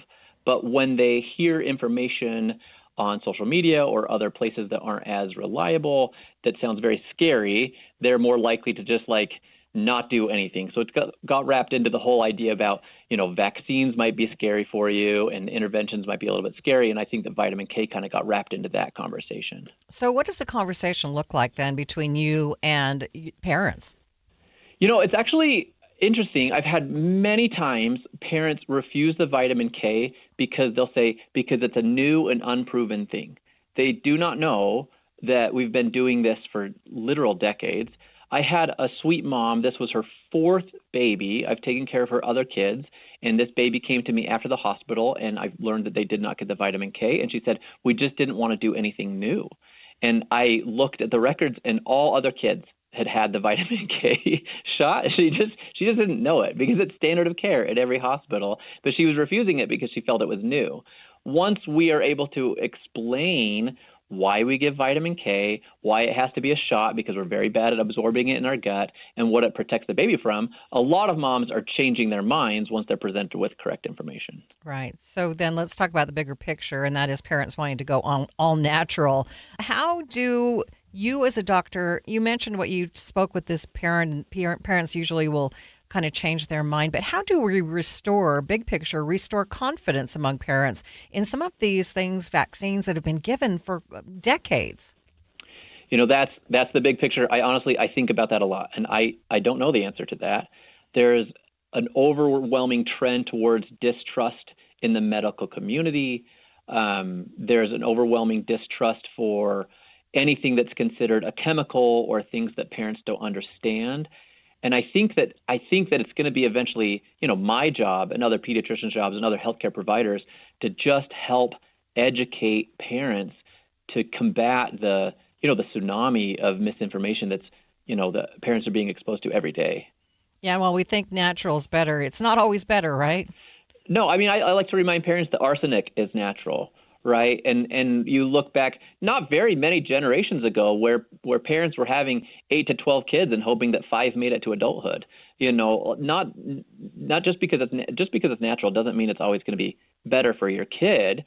Sometimes we need scientific interventions to improve our longevity and our lifespan. Doctor, any final thoughts for us? Parents really should reach out to their doctor have that conversation. That is our literal job. I'm never offended when a parent says, hey, I saw this scary thing on TikTok or whatever it was. Can you please walk me through this? I think that that's our job, and I think that's an important thing, is to help combat all the misinformation that parents face, because I think it's very scary for parents to face all this medical sounding misinformation and then not knowing how to make a correct decision for their baby. Dr. Jonathan Williams is a pediatrician at Ogden Clinic. Watch your step. As the weather warms up, rattlesnakes will be coming out of hibernation. The Division of Wildlife Resources is warning hikers that they need to be more aware. The DWR's Scott Gibson says when the rattlers emerge, it varies in different parts of the state. If you are in the southwestern corner of the state in Washington County, we could certainly expect to see rattlesnakes becoming active this month, probably around this time. If we travel to other parts of the state, though, we tend to see rattlesnakes starting to come out a little more towards middle of April is typically the norm. We're not really sure this year if they'll start coming out a little bit earlier than normal. With the warm weather that we've had, it stands to reason that that's possible. But there's lots of factors that drive them out of hibernation, and temperature is just one of them. So typically mid-April for most of the state, or mid to late April, is when we tend to see snakes beginning to emerge from hibernation and becoming active. When I say that, that's really meaning that that's when they come out and become active. It's very possible if you're in an area where they do have a den or a place where they're hibernating, that they will come out on warmer days and kind of bask at the entrance of that den in the sun and then go back in at night. So we certainly could see rattlesnakes this time of year across the state. It's just when they become fully active is typically late, a little bit later from now. So more like April is when we tend to see that from most of the state. Gibson tells KSL News Radio's McKenna Rodriguez the snakes are mainly found in rocky locations. I mean, the main thing really is when you're out walking, rock climbing, things like that. Any type of recreation that's taking place in places where we would see rattlesnakes. So especially rocky canyons, stream sides, if you're up on rocky benches, or even up going into the mountains, that's when you would want to be vigilant and be just kind of looking on the trail ahead of you, listening if you do hear the rattle. If you do hear a rattle, then try to pinpoint where the snake is. And really the main thing to do is just keep your distance once you identify where the snake is. We recommend that you stay away from the snake. Give it plenty of space. If it's in the middle of the trail, step around it and go around it. And definitely don't try to kill the snake, because first of all, it's illegal in Utah to do that, but there's a great chance that if you do that, we're going to result potentially in a greater chance of being bitten by the snake. Gibson says it's best just to give the snakes their space. He says throwing rocks at them or trying to move them is also not a good idea. The warmer and drier than average conditions are posing some challenges for firefighters around the state. Fire crews say they are experiencing summer-like fires and fire conditions in spring. Over the weekend, a fire sparked outside Levan next to SR 28. Fire quickly spread to more than 100 acres, prompting responses from fire departments around Juab and Sevier counties. Derek Jensen is the fire chief for the Levan Fire Department, and he tells KSL News Radio's Don Brinkerhoff that the fire they saw resembled the kind of fire that they'd see in July, not March. Yeah, it's a very bad thing. We typically will get small fires around this time of year, but they don't take off anything bigger than a quarter of an acre to a half an acre. But this one, it took off and it burned a little over 4 acres. And that was just from a piece of hot rubber lying in the dry grass. It doesn't help that we didn't get any moisture this winter, and we're hoping and praying for some good rainfall this spring. While this particular fire appears to have been caused by some hot rubber, Chief Jensen says a lot of people do controlled burns this time of year, like farmers and ranchers who are trying to clear ditches. But this year in particular, with the dry conditions and warm temperatures, Chief Jensen asks that everyone refrain from setting fires, saying that the conditions can lead to extreme fire growth that won't easily be contained. Midday continues in just 60 seconds. Have you ever lost weight, then gained it all back? You're not alone. The number one concern people have about starting a weight loss program isn't losing the weight, it's gaining it back. A lot of programs can help you lose weight, but very few teach you how to keep it off. Some require you spend thousands a year on medications or prepackaged meals to maintain your results, but when you stop paying, the weight often comes right back. At SLC Fat Loss, they do things differently. Their doctor-developed program helps adults lose 20 to 40 pounds in about 60 days. using real food from the grocery store. But more important, they teach you how to maintain your weight loss long term without giving up the foods you love or relying on ongoing medication or expensive meal programs. That's why thousands of clients across Utah have trusted SLC Fat Loss to help them lose the weight and keep it off. To see if you're a candidate, schedule your free consultation today at slcfatloss.com. That's slcfatloss.com. Results may vary. Developing news, police say that the Flying J gas station in Willard is all clear. This after they received a bomb threat around noon. We are still waiting on more details, but we do know that police have identified a person of interest, and they say that there is no longer a threat to the public. Folks in Texas startled by a loud boom and fireball in the sky. The cause, a 1-ton meteor traveling at nearly 35,000 miles per hour on Saturday. NASA says it broke into pieces while entering the Earth's atmosphere, sending rocky chunks across the sky. On the Start Here podcast, Brad Milkey hears from one resident who describes what happened when her house was hit by debris Saturday afternoon. They say lightning doesn't hit the same place twice, and while this wasn't exactly the same place, it's way more intense than a bolt of lightning.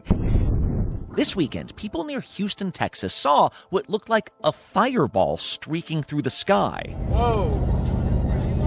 You didn't see that? There were reports of this miles and miles away. It turned out to be a meteor traveling 35,000 miles per hour before finally breaking up in midair near, well, Sherry James's house outside Houston. There's a hole in the ceiling, a big dent in the floor, another little piece broke off in the ceiling, and there's a big rock on the floor.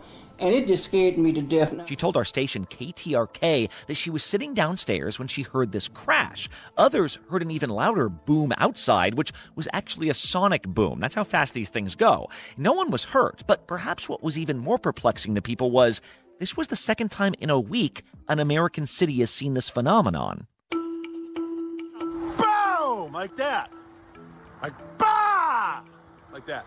Last Tuesday, people from Indiana all the way to New York were startled to see an even brighter fireball in midair. This broke up as well, scattering little meteorites from Columbus all the way up to Cleveland.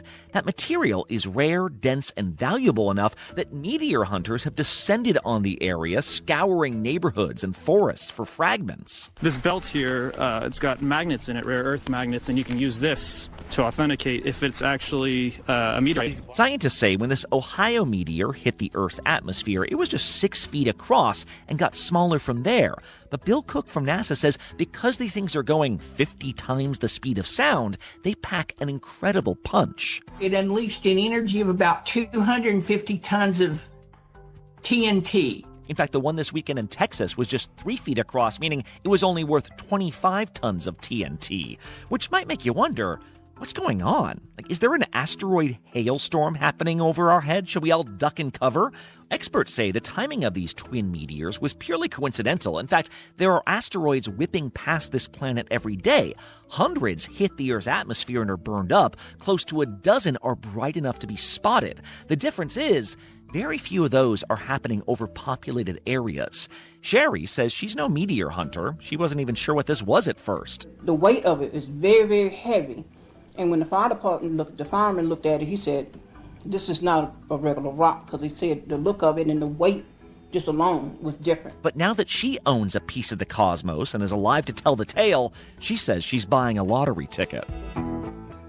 ABC's Brad Milkey on Start Here. Bathing in the light and peace of a forest sounds great, right? I'll tell you more on how people are ditching the bad news and opting for nature instead. But first, it's traffic on KSL News Radio. It's brought to you by UCCU. Build smart, save big. UCCU. Love where you bank. Ricky?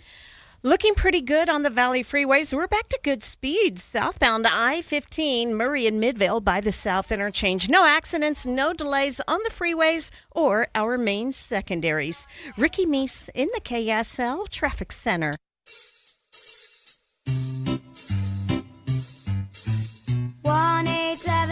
Cards for Kids.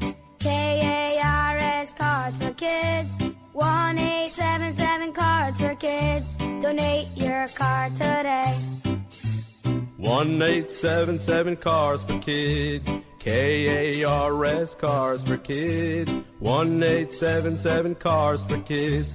Donate your car today. Ready to get rid of that old car? Donate it to Cars for Kids. Call 877 Cars for Kids to speak to a friendly live agent. Donation is super easy, and your car can be picked up as soon as tomorrow. Go to carsforkids.org now or call 877 Cars for Kids to donate your car today. 1-877 Cars for Kids.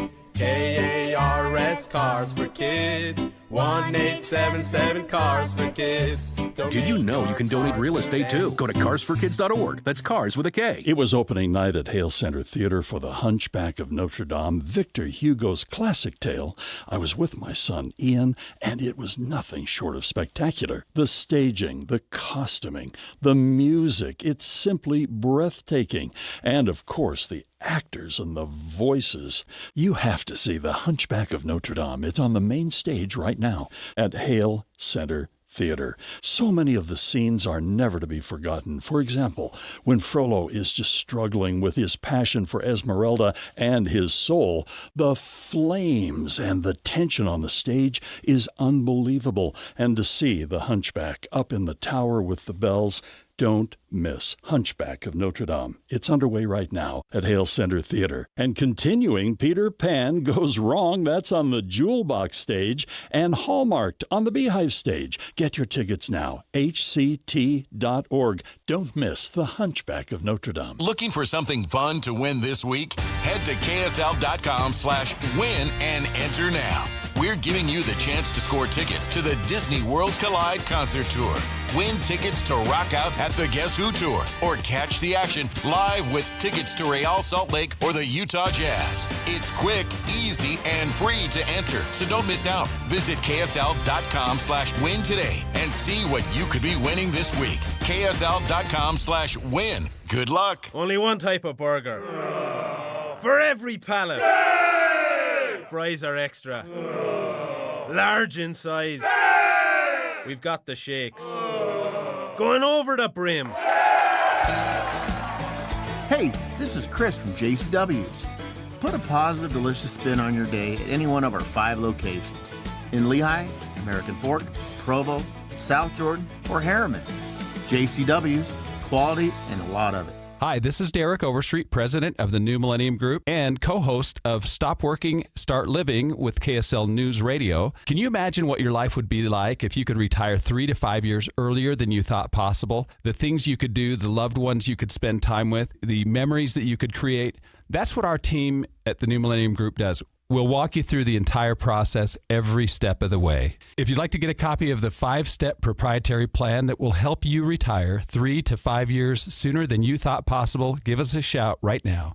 888-999-6370. That's 888-999-6370 or utahsfinancialplanner.com.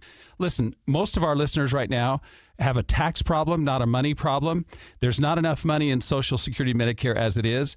Let us show you how you can significantly reduce your taxes. That's 888-999-6370, 888-999-6370 or utahsfinancialplanner.com.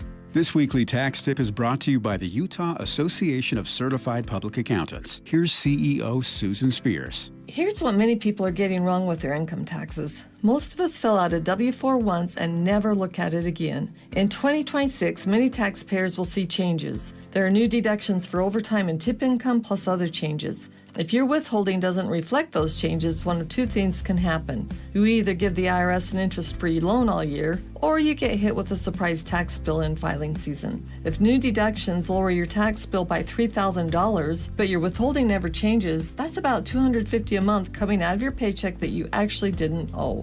The UACPA suggests that now's the time for a W-4 checkup. Get the most out of your income tax preparation when you hire a licensed CPA. Visit uacpa.org to find a CPA that's right for you. And check out new tax tip videos by following on social media at Talk to Your CPA. This is Midday. I'm Maria Shilaos. Okay, this might seem like an odd question coming from a news station, but I want to know how you get away from the bad news. Now, it might feel like there's a constant barrage of negative news all the time now, so how do you stay sane and not let it get to you? Text me your thoughts at 57500. Now, the reason we're talking about this today is due to a growing trend of people avoiding bad news by spending more time outdoors in nature. It's called forest bathing, and it's becoming more popular as people look for ways to relieve their stress. Forest therapy guide Sean Ramsey tells the Associated Press how it works at a therapy session at an urban North Carolina arboretum. So forest therapy at its core is really a nature-based mindfulness activity. So it's actually a lovely way for people to reconnect with nature, to reconnect with aspects of themselves. I invite you to really spend the next 10 minutes just exploring this area, really focusing on your breath, on your footsteps, all the natural sounds around you, maybe the man-made sounds too, thinking about the forest's natural rhythm and how you are part of that here in this urban forested environment. You know, in this day and age, there's a lot of stress and anxiety and chaos, and people are searching for ways to kind of cope with that.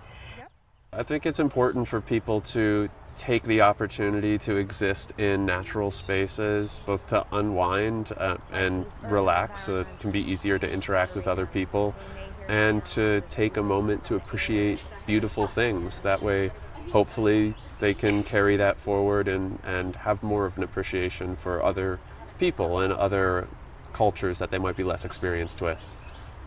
When I'm here, it's almost like a protective bubble around me. It provides a shield.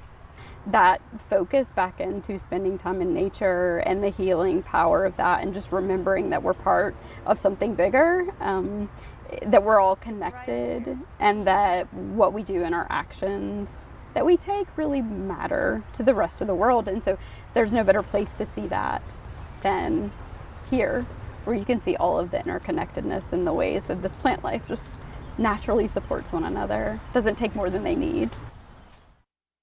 A number of forest bathing opportunities and classes exist in the Salt Lake area, including classes at Red Butte Gardens. And I've decided none of our listeners want to escape. Oh, so I found one. Okay.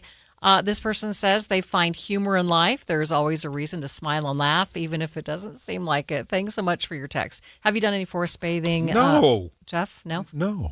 Any tree hugging? Let me think. I don't think I've ever hugged a tree. I just showed you a picture of my husband, and we had these huge trees on our trip in Cambodia. Huge. And he was really into it. He had to hug a tree and had me take a picture of it. So he's definitely into forest bathing. There are so many opportunities, like Red Butte Garden offers opportunities for folks who want to do a little bit of forest bathing, and we all need stress relief. My forest bathing exists while I sit on my patio and watch the sunset. That's my type of forest bathing. Always perfect. Jeff Kaplan is here. Jeff Kaplan's Afternoon News is next. Have a great afternoon.